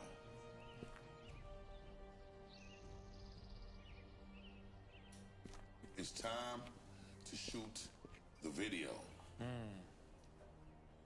Now, is that something you established before you record the record? That good question. This is not just me doing a record with you, but this is the full-fledged single. Like video, we're going all out. Is that something you request prior, or you just get the record done and you think about it later? I think everybody is very clear that you don't use Janet Jackson as an album dust collector. It's not a B-side. No B-side shit. Right. No album dust collector shit. Excuse me, I'm sorry, brothers. No, but let's be clear. No. But let's be clear. They can front on you. Just because she did the record, you know, the record, I think she was on Virgin at that time. I believe so. So that's what I'm saying. And So yes, you're right. They can front on they you. can't. Just because I want to do a record or you want to do a record with me. That don't mean you're getting video rights. That don't mean you're getting single rights. Yeah, exactly. You're right. But it all depends on how this record comes out at the end of the day. It all depends on how Janet feels. Right. That's really what it all boils down to, because at the end of the day, she was Super Bowl stuff to the point where they got calling the NGO says all the decision-making process when it comes to her shit, her likeness, her being. Whatever she say goes. Right. Rightfully so. Now, I get the blessing of everything. Video clearance, single clearance, album clearance, everything's a go. Wow. I'm super on cloud 2 trillion. Time to shoot the video. Treatment is done. We discussed treatment. We see the budget out of control. Can't believe it. Sylvia Rome got to do all type of shit to get it approved. She gets it approved. Big up Sylvia Rome. She was big up Sylvia Rome.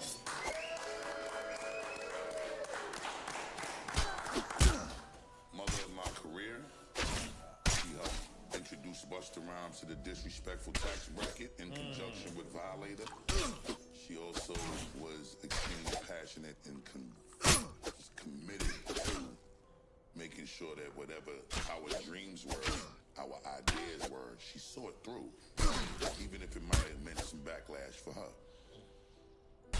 Okay, now, we shooting the video. I get to the video shoot, Janet Jackson got this dress on, and it got these different rings on it. And the different rings on it, I ain't understand what they was. And she had the rings on her ends of her fingernails. So she had them on her fingernails. She had them. I don't think that's where he was going with it. That's really not where I was going with it. I tried to finish this sentence. I was definitely wrong. Yeah, it was all the way wrong, you know. So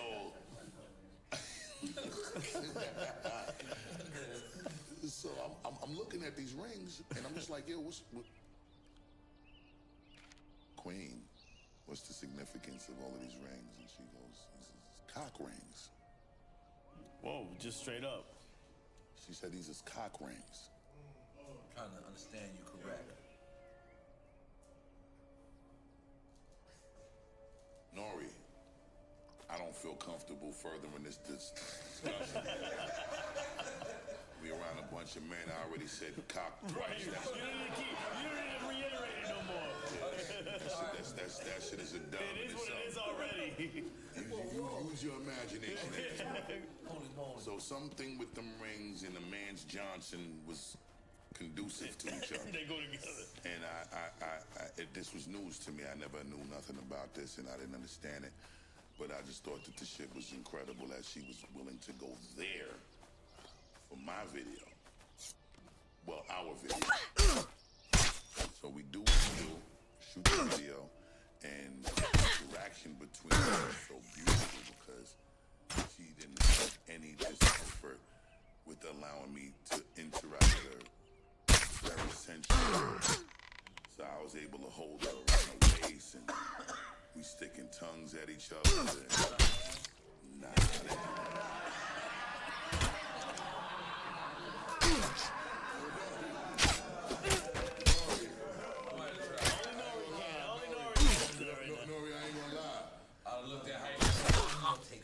I'm not even gonna lie.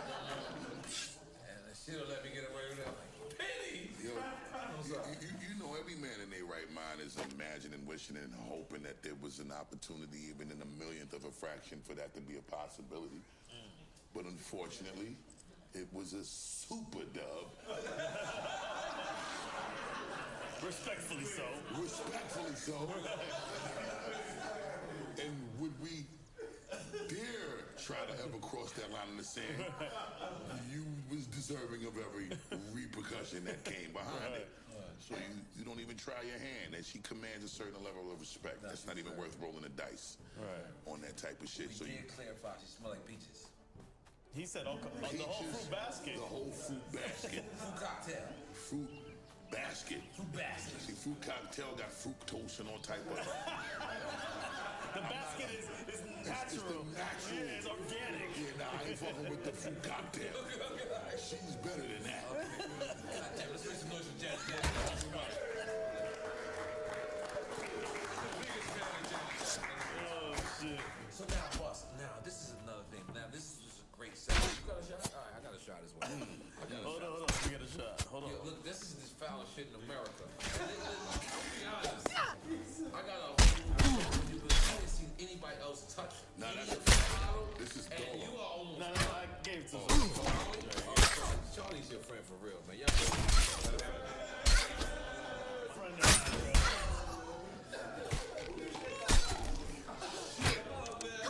Oh man, that's too funny, man. Hold up. Big up to my. Hold up. Spliff, chill. I want to big up. We bigged up Spliff Star properly, right? And we gonna bring him in. You gotta big him up again. Big him up again. Big him up again. Big up Spliff Star, the official speech.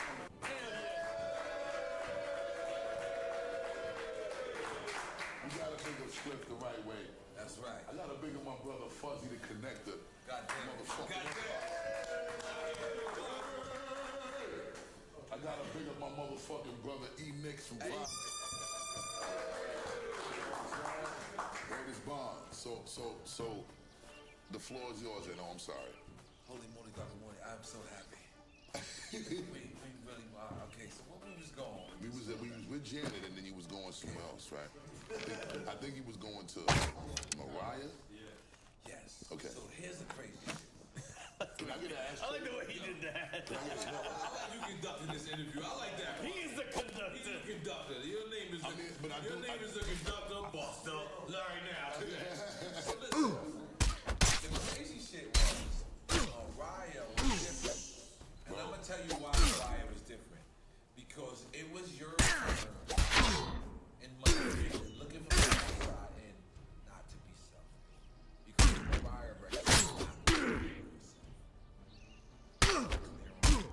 very clear. this is baby, would you give it to me? Baby, give it to you. You know what you want.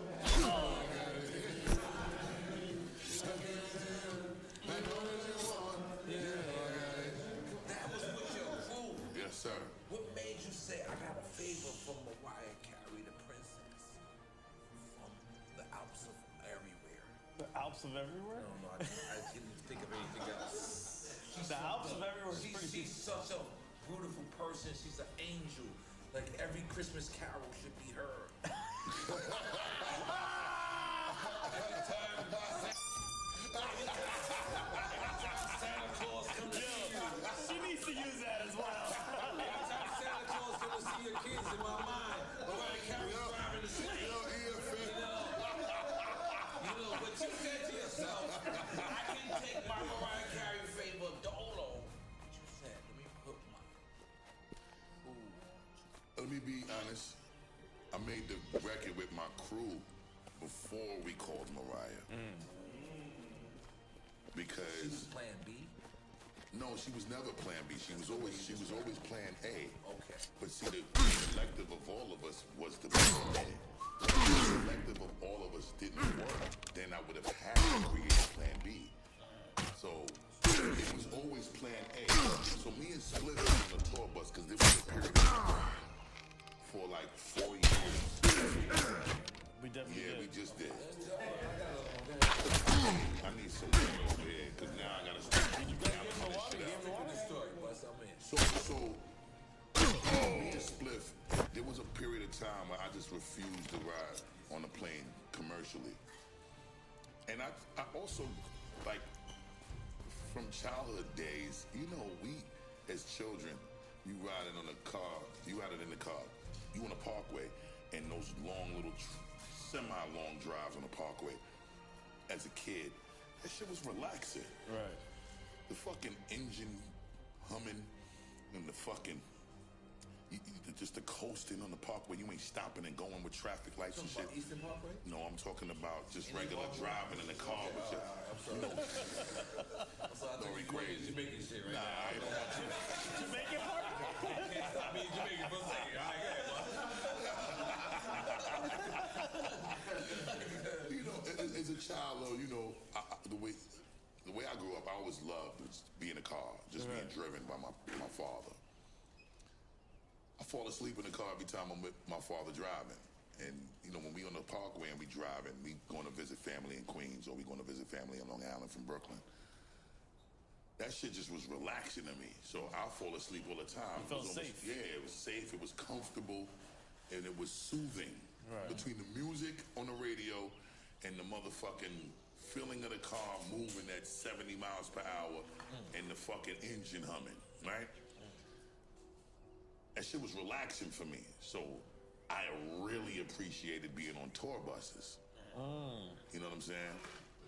That led to me being able to really enjoy relaxed time that I never really got the opportunity to enjoy because we grinding so much. You feel me? So you get on the tour bus, there's only one or two things to do. You could watch a shitload of TV, or you can go to sleep. Listen to music. I took advantage of that shit and rested a lot. Driving from New York to LA. And I had 3 days, right? Nah, I had 2 phenomenal bus drivers. I would get to LA in 38 hours. Wow. Better than some flights. Fucking me up. Split Star. Wow, I didn't Let's make noise for Marta and Cisco real quick. Rest in peace to Cisco. So, Buster, how did you make my next choice in champagne? Passed away just a couple of months ago. Should I go gold now? Oh, absolutely. You dealt with the rose. I dealt with the rose. Okay. All right. With your permission, I'm popping that. Let's go. Continue. So, as we drive cross country, we obviously listening to beats. We getting beat packs from motherfuckers left and right. Rick Rock sends us to Mariah B. Big up to Rick Rock, by the way. Salute to Rick Rock. Make some noise, Rick Rock. Mr. And when he sent the beat, we on the tour bus and we going through beats and like Blazer Tree, or whatever. At the time when I was drinking the brown, cross country, we humming this melody together, and then I came up with the words to it. And then when me and Spliff was just locking in on that shit, we was like, this is it. Me and Spliff came up with our verses first. Song starts. We get home, we record the shit, we call flip mode in. They hear our verses. These niggas want in. Rampage get busy, Rod Digger get busy, Baby Sham get busy. Lord Have Mercy wasn't too much into because Lord Have Mercy, he like to beat your head in on some gully shit. Lord Have Mercy. That's the Lord Have Mercy. Thank you. So basically, the song gets done. We send it to the Queen Mariah, and she's with all the smoke. You don't come in the studio like Janet did. Well, nah, we didn't. This is when technology is you can send a record now. Yeah, but it was the same shit with Janet. We just needed to be in the same room. But it was a different time because the Mariah shit, we put it out in 03. We recorded it in 02. The Janet record was recorded in 98. Definitely. So it's 2 different time frames. You know what I'm saying? And technology definitely advanced significantly by the time we got around to the Mariah joint. But Mariah heard the song and fell in love with it. As a matter of fact, did we big up Mariah Carey properly? Let's big up Mariah Carey.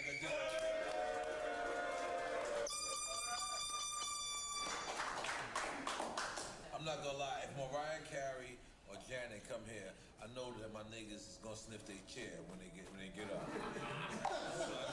don't think we should put that out there first and foremost. Throw it out there, man. Until after the fact. Yeah, you might need to Let me throw it out there. You might need to wait. I'm in jail. You might need to wait. Some chairs. Yeah, you can't ruin that, Norman. You can't put that out first. You fucked it up, bro. You fucked it up. Hey, man, I fucked it up. You fucked it up.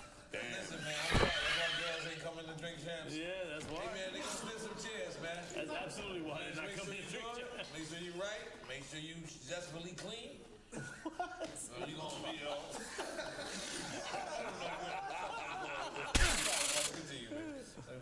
At the end of the day, the Queen, Mariah, turned out to be magical. Actually, she can easily say, "Yo, boss, I know who Smith is." Yeah, I'm not gonna be with. But why are you helping, or why am I part of, you know, the establishment of? I think it was a combination of things. The first thing I think is the respect for each other. Right. I think that we even entertain and loving and respecting each other. Especially because we were both steaming, like in a very serious way at that time. But secondly, you can't front on undeniable feeling. Shit is a smash. It's a smash. From the actual. Yes. Right. That's what's. It's like. Let's go back to the economics of it. Lot of track, right? You pull up out of town, and you want the Fiend to let all of the custies know you back in town. Right. Because you from out of town. You give the Fiend a sample. Tell them let their friends taste it. You ain't gotta talk. Within an hour or two, the Fiends is lined up down the block. You gonna bubble. Right. Okay, cool. The product will speak for itself. When you got that shit, it's going to sell itself, huh? My man Barbecue walked in here with Popeyes thinking it's Mr. Childs. You need to relax. I don't know why you cuffing that shit so hard. Like, this nigga sitting there like he flossing. I don't know what's your problem, my brother. I got popcorn shrimp for you. You want it? No, I'm good. I'm good. You my nigga though. I love you. I'm sorry, but he just, I don't know why he was flexing. Yeah, exactly. It says it all. It says it all. So again, the Queen, she heard the record, and obviously she got 1 trillion number ones.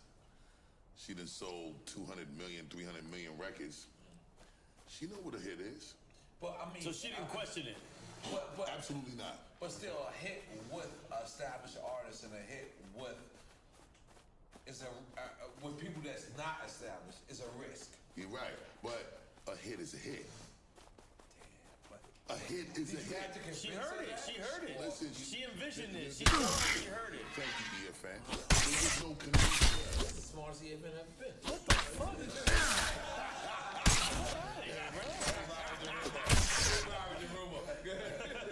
Nah, you know, she's a woman of music. She ain't scared. You see, Mariah ain't got no problem working with. And she's hip. Bro, she went and got with ODB before R&B artists. This is what ODB used to do. This is when he was a troublemaker. Yeah, he's throwing speakers and killing everybody. She went and got. Thank you, bro. I never gave ODB a 5 back then because he used to dig up his nose. Yo, you crazy? He's like, yo, my nigga. Listen. What's up, Lori? Like, nah, my nigga, stop. Come on, man. You really did that? Yeah, you taking this shit too far. This bastard shit. Come on, man.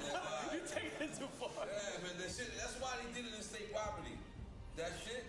In state property. That's because of scene that I When he was cooking. When he was cooking. Yeah. That's my scene because Dave was like, yo, you know ODB? I was like, I never gave ODB 5 in my life. And then it was like, what? Because every time I see it, I don't know if he did it to me on purpose.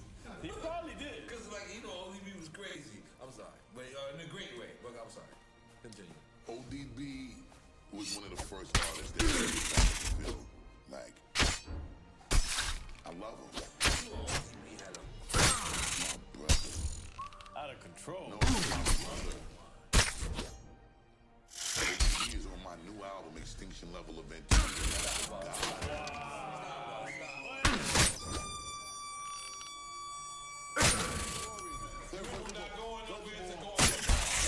For the segue, but you didn't realize what you was doing. I did not realize. Thank you. You held it this long? Yes.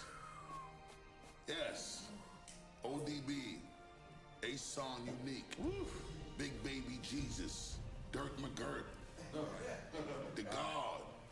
And let me tell you something about Ason Unique. I would say 1990, Leaders of the New School, before we put out the Future Without a Past album in 91, we performed at this venue called Hot Rod in Manhattan down on the West Side Highway. It was an event for the 5% Nation of the Gods and Earths, and Hot Rod was a venue where they peace to the gods and earths. Hot Rod was a venue. Nah, we not big enough. Fuck you, man. Nah. You ruining it.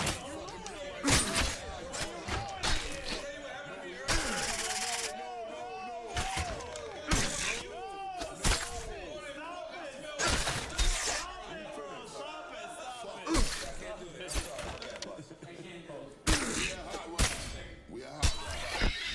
So this is a venue where you can come inside and sit down and eat and drink. But the tables are set up where it's like you have these old school cars from the 60s.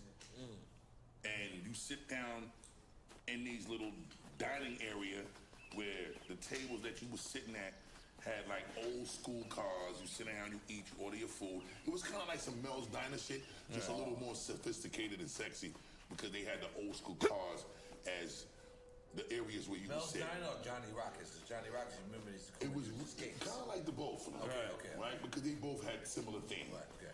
This was just a little more elaborate than that because they would actually have the cars, and you would sit in the area with the cars and eat. Now, RZA, before he was the Jizz, he was just a genius. RZA, when he was Prince Rakim. Yeah. Prince Rakim. Leaders of the New School. Might have been Positive K. And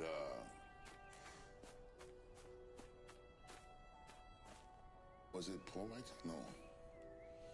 It might have been Poor Righteous Teachers. I could be mistaken. What, eating at the spot? All performing. Oh, I'm about to say. So this was an event that was specifically organized by a promoter that was part of the 5% Nation. We do the show, we finish. Everybody, we get outside in front of the venue. The building session had to start before motherfuckers could go home.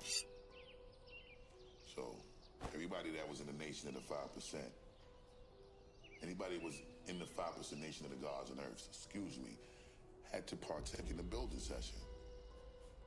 All right. RZA, Jizza, and Old Dirty Bastard, they kind of like was the ones that took charge of the building session. Brooklyn niggas. Those was like the Brooklyn segment. They was all Brooklyn niggas. All three of them is from Brooklyn. This is pre-Staten Island, and if they was rocking in Staten Island yet, it wasn't disclosed to us. Right. But I knew them from their Brooklyn history. Oh, that's Flatbush? No, this is actually West Side Highway, Manhattan. Wow. So, in the building session, we dealing with the day's degrees, and we going through 120 degrees of lessons, depending on whatever lessons you was dealing with. I'm gonna tell you right now, as crazy as you say Old Dirty Bastard is, there really wasn't nothing crazy about him. Crazy needs to be changed to calculated. Understand? The God was very calculated. See, a dumb nigga can't act like a smart nigga. Only a dumb nigga can act like a dumb, crazy, or some other nigga. It's hard. So Ason knew exactly what he was doing. Yep. When it was time to build, he was one of the swiftest and the most sharpest guards that I ever met in my life. That man knew 120 in a profound way. I just want to be clear for the fans. You just called him Ason. I just want to just for the fans that's going over their head. Talking about Old Dirty Bastard. I'm talking about Old Dirty Bastard, and if you go back to Brooklyn Zoo, he says his attribute. Yeah, no, he says it. Yeah. A-son. See, we say A-son because it was spelled A-S-O-N. your son's name is spelled S-O-N. But it really was S-U-N. A son, because you called your son S-O-N. But you also call the sun that shines in the sky the brightest. S-U-N. A sun. I keep planets in orbit. So he was basically giving you the science when he gave you that punchline. I'm the foundation of the solar system. I'm the foundation of my family. Because the original man is symbolic to the sun. That's knowledge.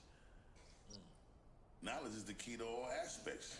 Black man is the foundation of his family. So if the foundation of the solar system is the sun, and the sun is symbolic to the original man, who's the Asiatic black man, to make it the owner, the cream of the planet, father of civilization, and God of the universe, then the black man is the foundation of his family. Goddamn, make some noise for that, goddamn.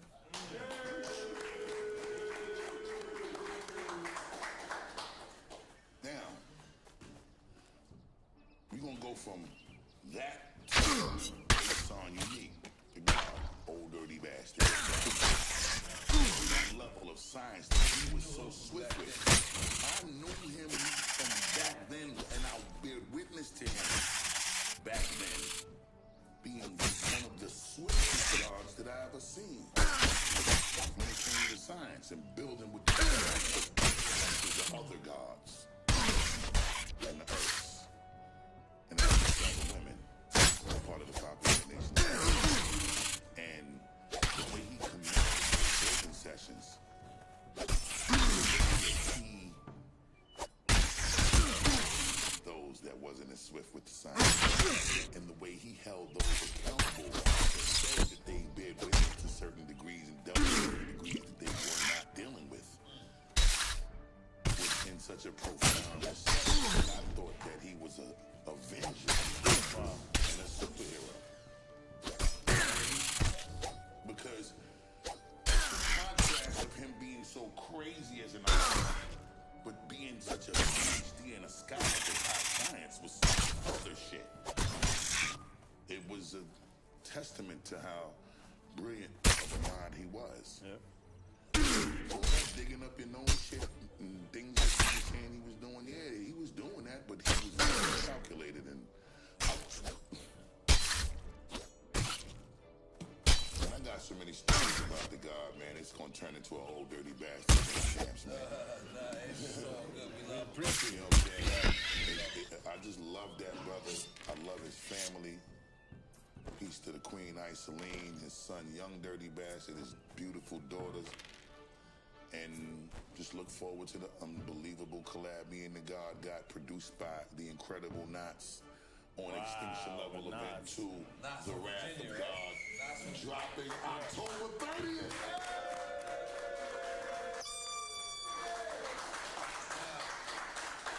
Now, that's another thing with you, boss. Is when you know, Jay Dillas, the Knots, and all that, like, you always seem to kind of find, like, the underground, like, you know how to balance having a commercial record, for lack of a better term, I'm going to just call it a commercial record, but then you also learn how to balance the underground of, you know, the Jay Dillas and the Knots and all this. How what the fuck do you do? What kind of email you got? Is it Gmail? How do you be finding out who the next producer is? Because I remember you messing with Jay Dilla and nobody really understanding what you were doing. Like, how did you get on to Jay Dilla? Yeah. My big brother Q-Tip. Q-Tip introduced Jay Dilla to all of us. I respect the vacuum. You respect that vacuum? Oh, that's the, I can't get that shit to work at all. Now I'm offended at this. Go ahead, bro. E-Nix, you was saying something? Wow.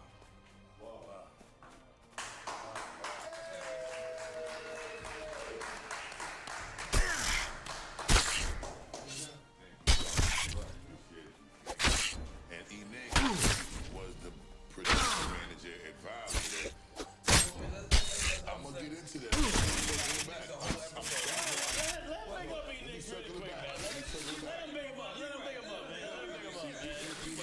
Enix. This is how the dots connect. That's why it's so beautiful that Enix and I'm here and he's here. So this is divine shit.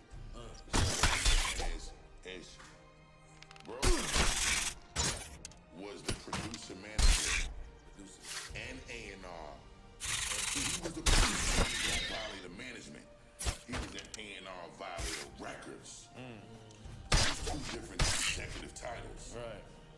And one structure, but distinguishably different jobs. See, he had to help producers place their hits from the management side. He had to find the hits on the A&R side. Completely done. So he had to get the beats, then get this artist to create a hit song. When it came to the A&R side, he had to bring the songs complete on the A&R side. So that's how the Violator album got done with him. Right. So, you know, all of our records, he chose those. Yes. It had to go through his judgment call. If he ain't sanctioned it, he wasn't on the album. You wouldn't even hear it. You know what I'm saying? So. Yo, y'all remember Riley and what it is right now? Same session, nigga. God damn it. Oh, God. I was fat as hell. I was fat as hell this time. I was fat as one room, and I was in the room next door. I was fat as hell at that time. You remember? I'm not talking God about damn, bro. Why are you worried about how fat you were? I was not confident. I was like, why am I here? I need to get in the gym. Yo, but we both got put in the same studio session in VA, same time, because of him and Chris. And they was both in the studio with us. In one room, and you made Grammy in the other room. And both records was produced by Pharrell. Make some motherfucking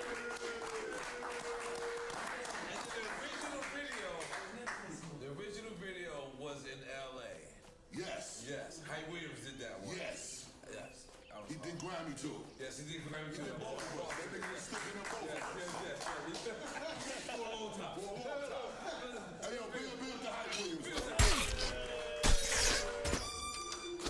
Yo, I ain't gonna lie, I don't remember how many years ago this was, but I'm checking into the right by like Jimmy Kimball or one of them shit. Roosevelt. I'm checking in. God, his beard is like That's this. how he sounded. He fucking had a skateboard and a skiboard at the same time. He had a skateboard and a skiboard. I was like, yo, it was Hype Williams. Like, he was skiing or some shit. I was like, what's up, Hype? Like, yo, what's up, boy? I'm like, I didn't even know like how to tell him. Like, you know, you robbed me for $1 million. I was like, yo, this is how I know I'm just a great guy. I was like, you want a drink? He was like, I'll meet you back downstairs. And I had to go to Jimmy Kimball. This is what we're talking. All right, put it around. Holy moly, guacamole. Now, Yes, my brother.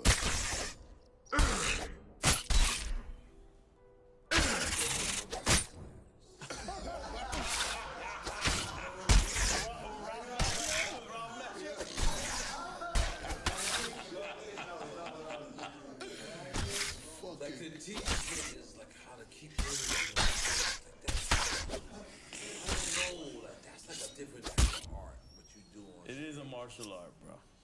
I know I told you earlier about you and Spin for you standing with that was a fast feeder rap, but it's like a certain energy when you come out.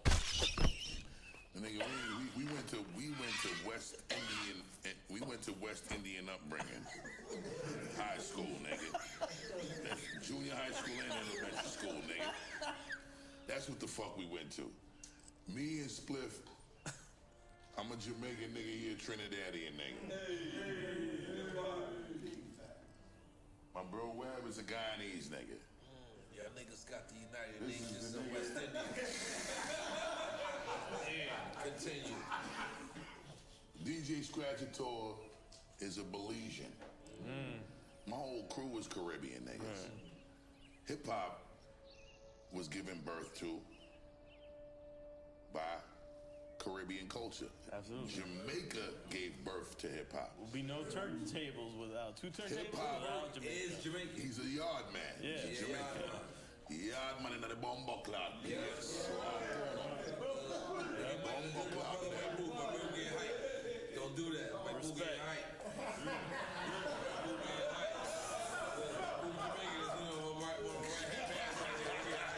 Boss don't do that. You riling people up right now, So you know, with that being said, we do have to understand that there's a lost history that is being significantly neglected by everyone in hip-hop. Absolutely. As far as research is concerned. Yep. Nobody thinks to go to the West Indian culture to acknowledge how the birth of this culture was even conceived. And I think that that's something that I take great pride in being able to put the forefront on this Drink Champs platform, because no other place is deemed appropriate. See, we all New York niggas. And Miami. Excuse me. Yes. You know, at the end of the day, Miami is the segue to Jamaica. Right. When they get on that boat, if they can't get on a plane, where is the port that they enter America in? Absolutely. Miami, the port of Miami. Absolutely. All the immigrants that can't get on a plane, they coming in by boat to Miami. You're the direct conduit. Yep. So I don't even gotta say that. Wow. But I do have to acknowledge that part, because what I was getting to is the birthplace of hip hop. You're the segue to a lot of the families that had to go to New York to actually find home. Right. New York is the melting pot more than any other city in the entire United States for Caribbean culture. Right.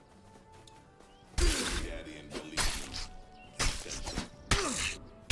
Trinidadian, Guyanian, every fucking thing is in the 5 boroughs, concentrated more than any other city in the entire United States. So, with that being said, when I say what I'm saying, my point is, with New York being the birthplace of the 5 boroughs, no, the Bronx in particular. Big up the Bronx.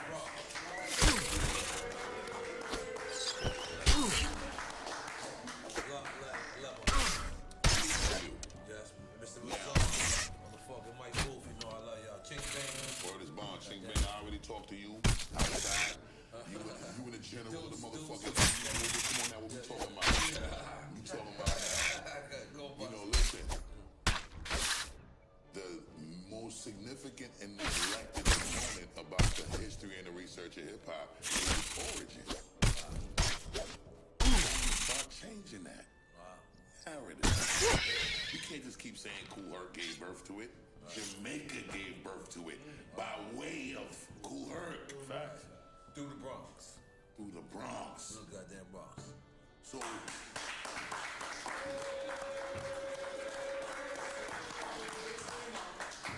Ain't nobody ashamed of that. Ain't nobody ashamed of that. Ain't nobody ashamed of that. We proud of that. No, but it's got to be said. No, but it has to be said on the record. Oh, I do need to address this too. My brother, James Cruz, said that Puerto Ricans was guests in hip-hop. Latinos in general. Let's just say Latinos, that. okay, cool. I'm Cuban B. All right, cool. All cool, of us. Cool. I'm correct. We're not guests. I'm correct. We definitely not guests. Can I? No, it's not the way Revolt worded it. The Revolt worded it the wrong way. Okay, but I mean, I'm just going on a clip that I saw, and I didn't see the whole thing, and I spoke to my brother James Cruz, and he told me there was a whole thing that was missing from the clip. Yep, absolutely. Cool. All I'm saying is, on the record, if this is going to be used as a clip, Latino on a whole, I am not speaking for that. I'm speaking for Puerto Rican people, which is Latino. Mm-hmm. So it's conducive. Big words, I like it. Puerto Rican. It's the hip hop high school. Puerto Rican and black people. Sorry. I didn't mean to take you away from your segment. Please keep going, because you're going deep. I didn't want to fuck it up. I just have to tell them where it's all coming from. It's an amazing high school. It's a magnet program. They get scholarships to another hip hop university somewhere. It just wasn't around back then.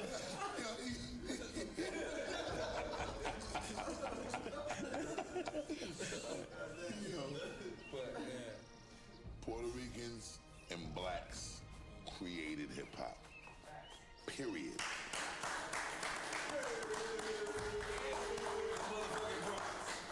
Let's make some noise.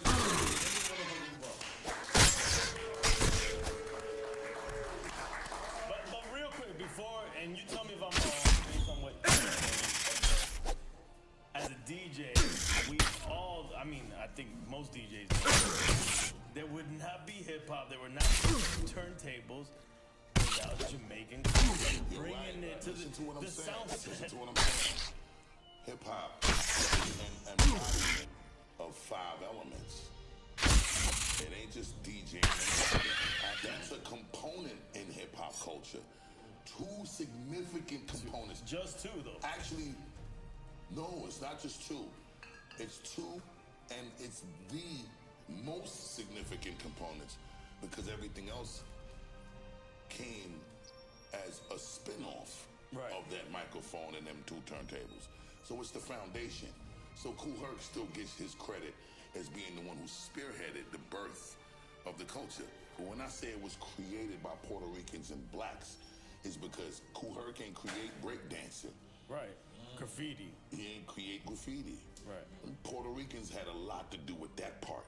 Right. And that part is what helped create the embodiment of all of the 5 elements. Becomes a culture. Popping, breakdancing, DJing, MCing, and graffiti.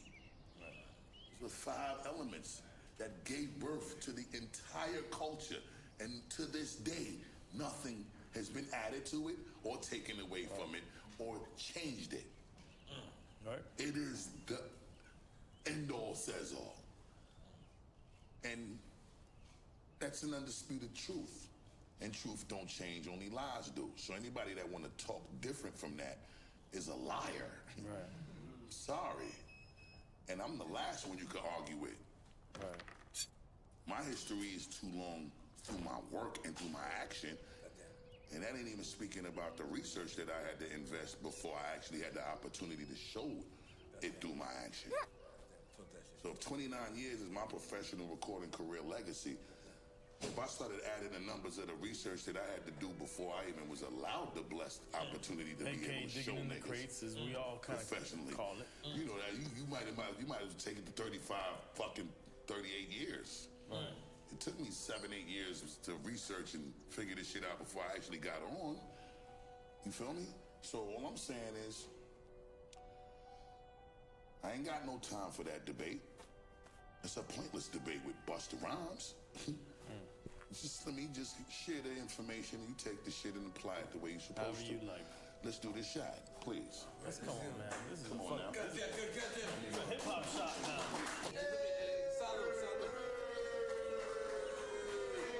Fuck you mean, man? Bus, you know why I know this shot. you're so serious about that? Is because I see how mad. Me and you had spoke about doing a violator.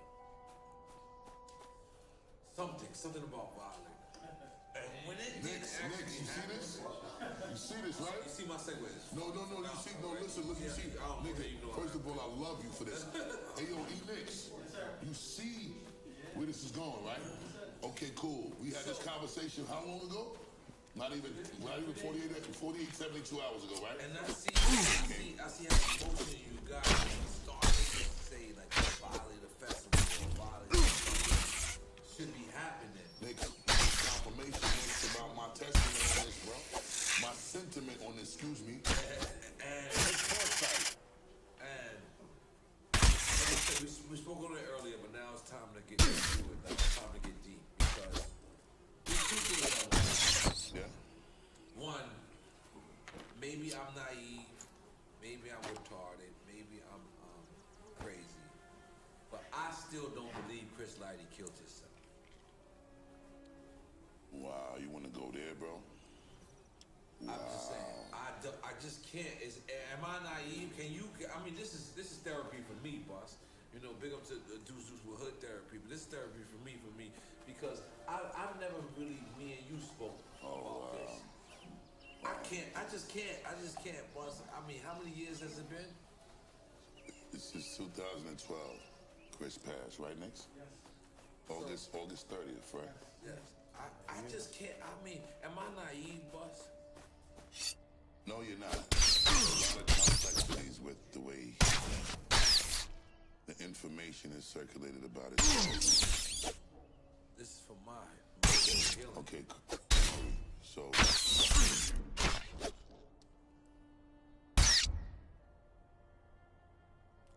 first things first.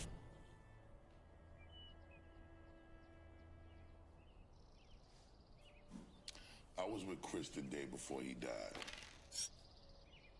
I was on my first transformation journey. Chris saw me, I was in the best shape of my life. Not as crazy as now, but I was, for the first time, it looked like it magnified differently because it was the first time. Right to Big Bang Theory or after Big Bang Theory? This was right around the time that this is getting in shape. Because I got the first time after Big Bang, and that was Chris died in 2012. So this is the time, and Chris merged with No.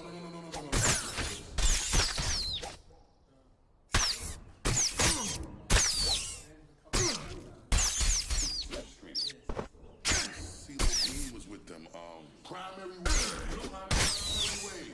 Chris had worked with Primary Wave and Blue was there. Blue from Family Tree. I come to see Chris for a few months before this particular moment that I'm talking about. Chris Lighty was going through a few issues. I've never disclosed this, never spoke about this. Chris was having some issues, and he wasn't really too articulate about what he was dealing with, but from the outside looking, it was like he was going through some serious shit, and he had to go to these retreats in Connecticut. At least that's where I thought it was, but it was outside of New York. And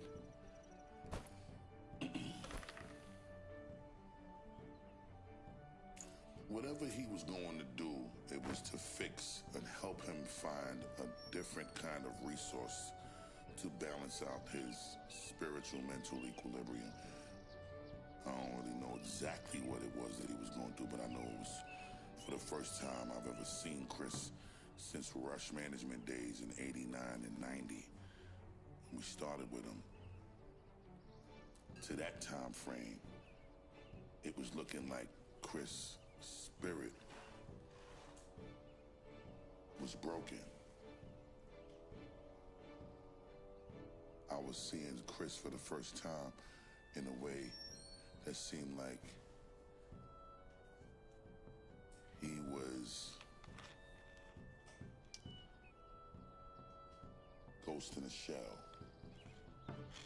You know, that Japanimation series? Yeah. It looked like he was a ghost in a shell. It was like he was alive, but he wasn't alive. He wasn't really there. Right.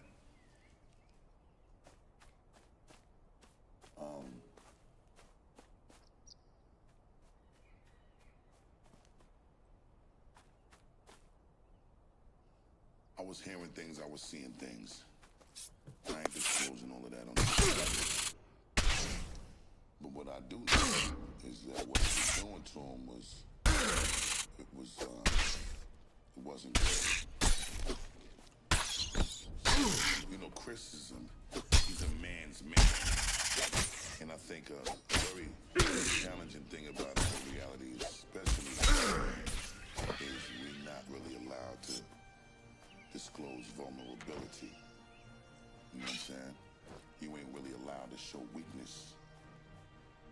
We also was living in a time, I ain't talking about then, technology was a little different.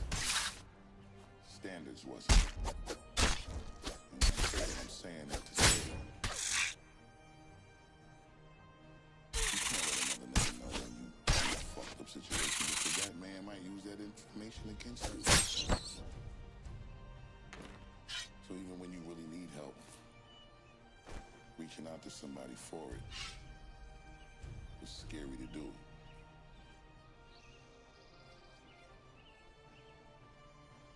And can you imagine what that was like for a man that was responsible for making sure that we had all the help we needed when we needed it? He was our manager. He had to manage our lives. Neglecting managing his own. Who was managing his? Feel me? Who could he call to help him manage his? But whenever we needed him, he helped us manage ours. That's a very scary place to be in. That's a very heavy place to be in. He had me puff. I'm not talking about heyday violator days. I'm talking about primary wave violator days.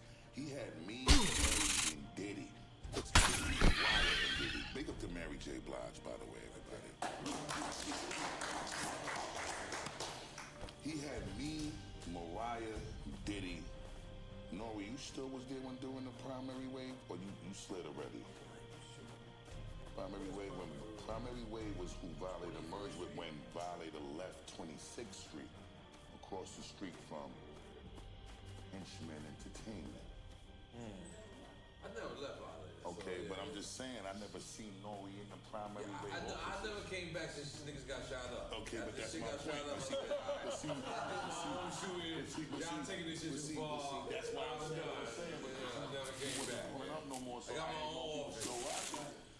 So that's why I asked. But what I'm saying is, fast forward, with all of the shit that I was seeing on my bro, which is concerning in itself.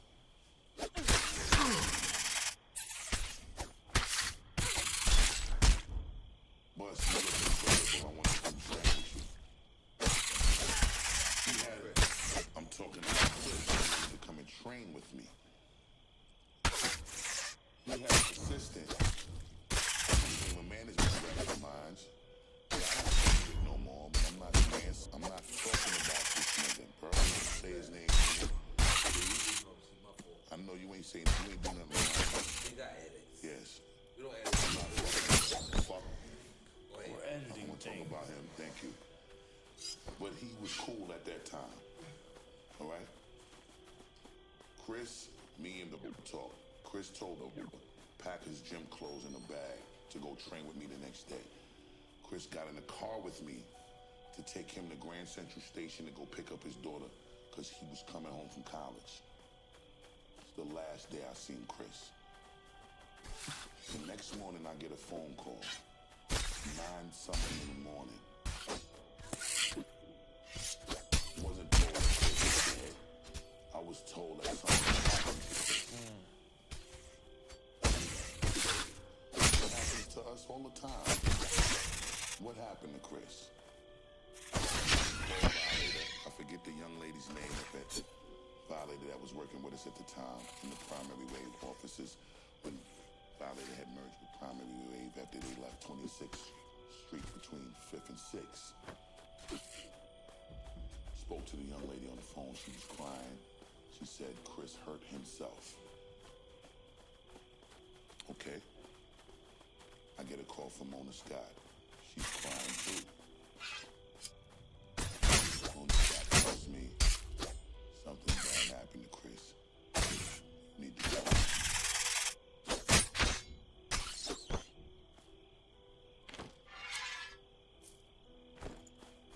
I called bro.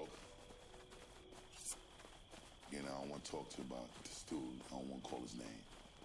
But I call this dude that was working as Chris's former assistant and became the young new manager. I called him and said, look, I know you to take me to Chris in the Bronx.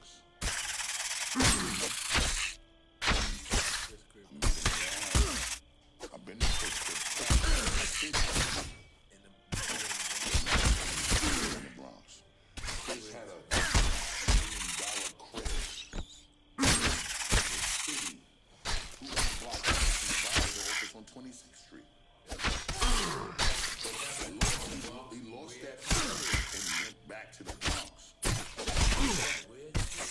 That is weird because, again, this shit that went down, that I can't get on this camera with who he was fucking with.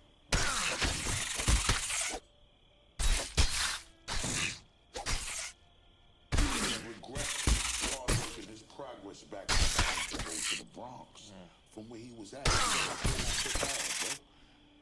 From where he was in the proximity, it was 3-4 blocks away from Violator. Park Ave. It wasn't Park Ave, King. Because Park Ave went the other way towards the east. The Violator office shit was going towards the west. Hear what I'm saying, King? 26th Street Violator was a one-way going towards the west side. Park Ave was towards the east side. His crib was towards the west side. I believe it was off of 6th Avenue because that street went upwards, which was 6th, and his crib was like 2 blocks away from 26th, like 24th off of 6th Ave. It was a building to the right. You go inside, it was 2 multi-million-dollar condos that he connected together as one. And that became the $5 million crib. Now,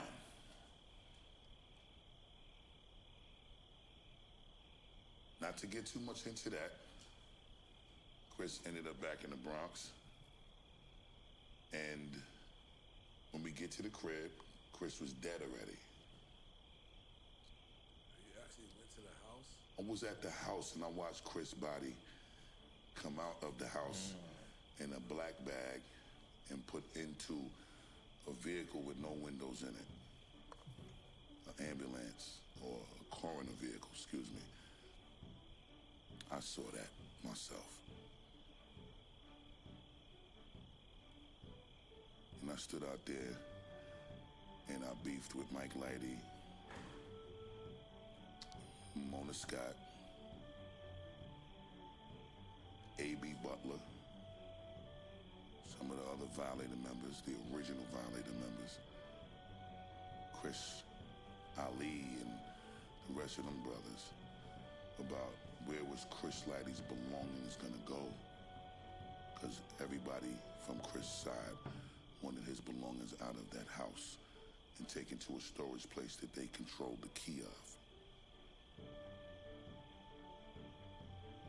His widowed wife at the time was trying to fight that with her family. And this was a horrible day. This day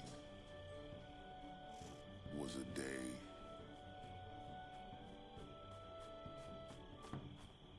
where what fucks with me the most about this shit is because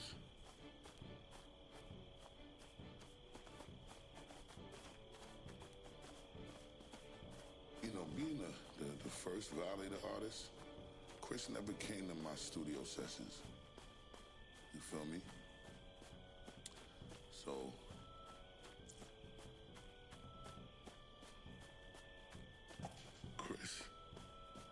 Chris, he started coming to my studio sessions in 2011.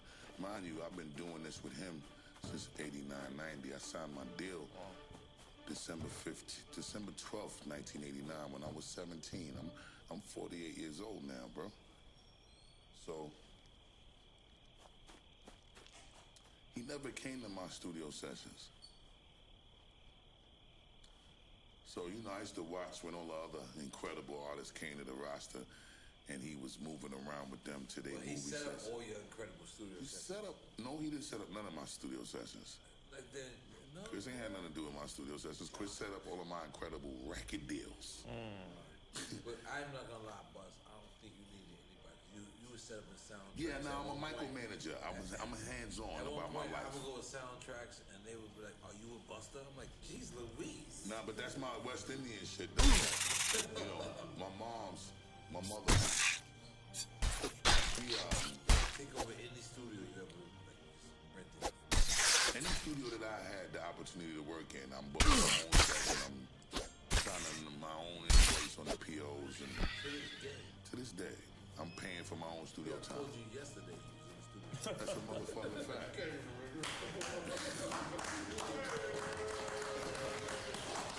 I get up and I'm like, this nigga bus is going, about to go to sleep. But Chris never came to my studio sessions.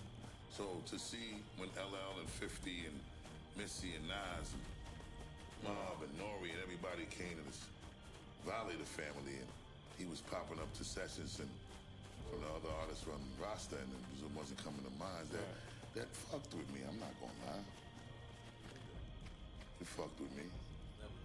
But the way I was raised was to not complain. It was just about doing what you needed to do to make the big homie pull up to your session.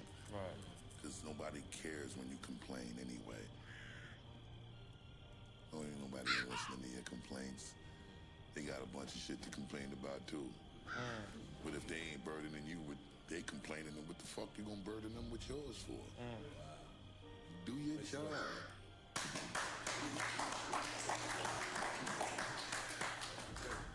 So I tapped into a frequency somehow, the most high aligned stars in the universe for me, man, and I just started making some shit that made Chris feel like he needed to pull up to my sessions, my nigga. He pulled up. And not only did he pull up, man, he started pulling up so regularly on an unannounced level, it was almost like he had something to prove to the people that he was talking to about my shit. And he was like, oh, you don't believe me? Let me bring you to the studio so you can see that what I'm saying is truth. I'm not finished. You're not going to interrupt me, Nori. I'm going to actually fall back. Thank you, Captain. Love is love. Love is love. Now, this is important to me. That's why I just want to get it off. Let me just finish this part. My brother came to the studio with his children and made me press play. He came to the studio with other movie and television execs and made me press play. He pulled up with other powerful music industry execs and made me press play as a proud big brother and a proud father of Busta Rhymes' career. So as I watched him chaperone the whole planet with 50, LL, sometimes Nori, sometimes Mob, and he wasn't pulling up to my shit. When he finally decided to pull up to my shit, and then he died. Right. You know how that made me feel? I'm not gonna lie. That shit fucking hurt, bro. You know what I'm saying? Like, Chris sent me an email in my BlackBerry, and bro was like, yo, I'm proud of you. This is 2011. I'm proud of you, bro. He goes,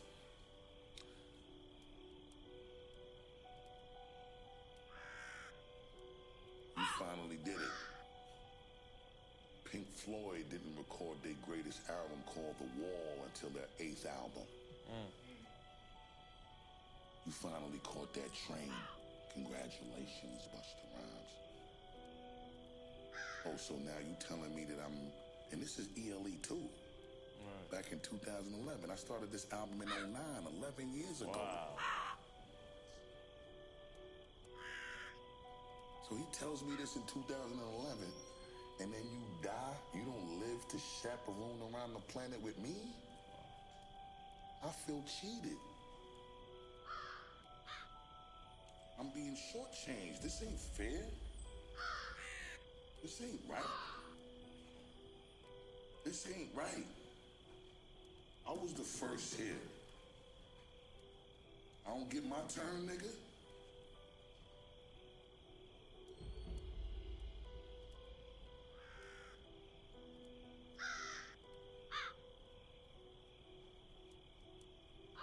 I'm sorry. That would be smart. Nah, So?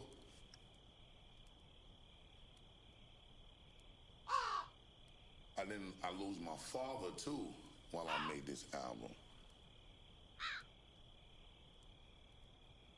I lose Chris Laddie and I lose my daddy making this album. Niggas wanna know why it took so long to put out an album. I was going through all kind of shit, nigga. I had to lose weight. I had to find refuge in people that didn't mean as much to me as Chris and my father. And I started to walk around with this smile like I was doing well. Right. That's a hard thing to fucking do. And I ain't looking for no sympathy. I just want to share because I want niggas to know pain that you go through too.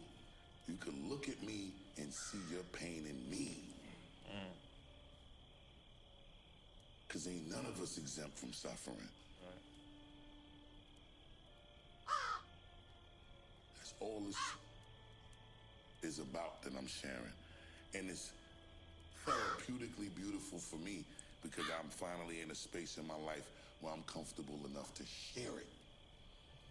You know how long it took for me to start having these kind of conversations with the public? Now how many years I've been walking around with this shit, afraid to talk about it because I don't want niggas to use this vulnerability against me? Nah, it's strange, man. You don't know that at the time when you're going through it, though, Nori.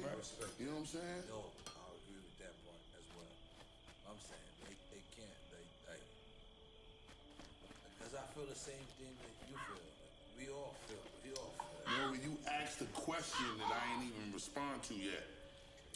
You said, did Chris kill himself because you can't believe it? I can't. Is it me?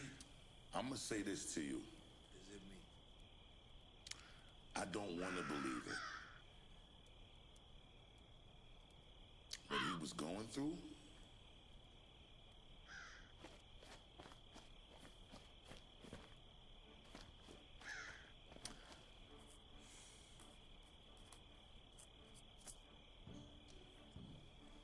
It won't allow, what we know of Chris won't allow us to accept that possible reality.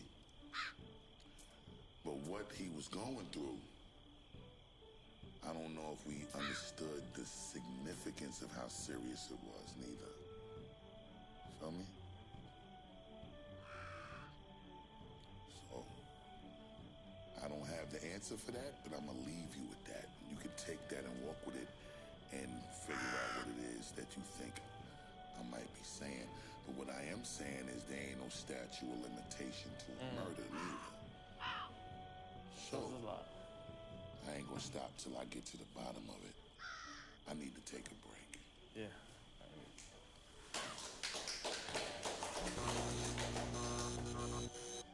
He does not, his value and his significance in other people's lives are not the same as it is in ours. Right. What he means to us, a lot of people can't relate to that. Right. You know what I'm saying? So it doesn't resonate the same way when you talk about him to them. If he did not impact your life in the way that he impacted ours. You know what I mean? So it's actually a pleasure and an honor to be able to disclose these feelings with people that I know. You and him, y'all know Chris. You know what I'm saying? He know Chris like how I know Chris. You know Chris because you had to deal with Violator when he was alive and at his apex. Absolutely. So our understanding Enix understanding, Spliff understanding, Fuzzy understanding, even Webb, right? Webb used to share management credit with Mona Scott and Chris Lighty as a co-manager for me. Wow.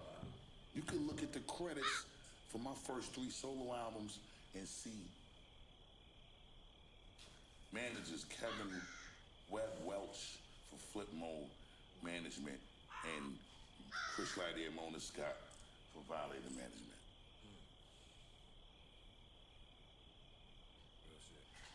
And it's my brother who introduced me to how to survive as a 15-year-old in the Reaganomics era. With It's his fault. We already established. No, it's their fault. We two of them, Spliff and Webb.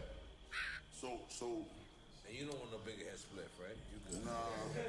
That's one of the stats. Nah, I'm enjoying my Gurkha cigars. Gurkha cigar. I feel like you know the owner of Gurkha. Yes, I do. Big up the Kaiser from her Gurkha cigars. I'm so rich. I'm counting your money. Stop. Now, again about Chris.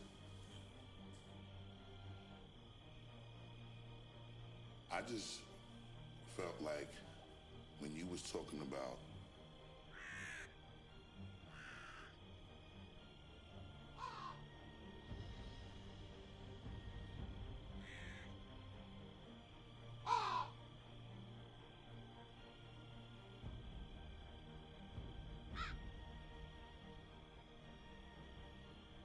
You don't have any legendary heroes?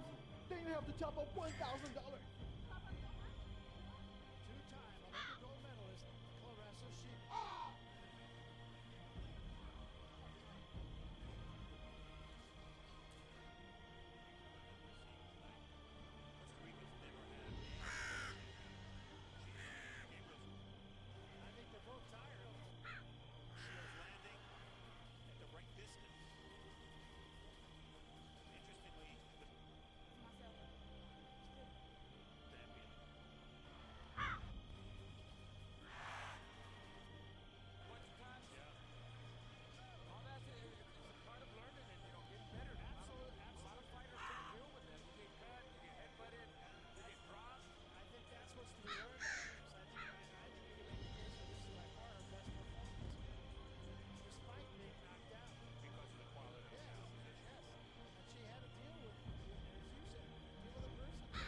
Shields. Here's how it happened.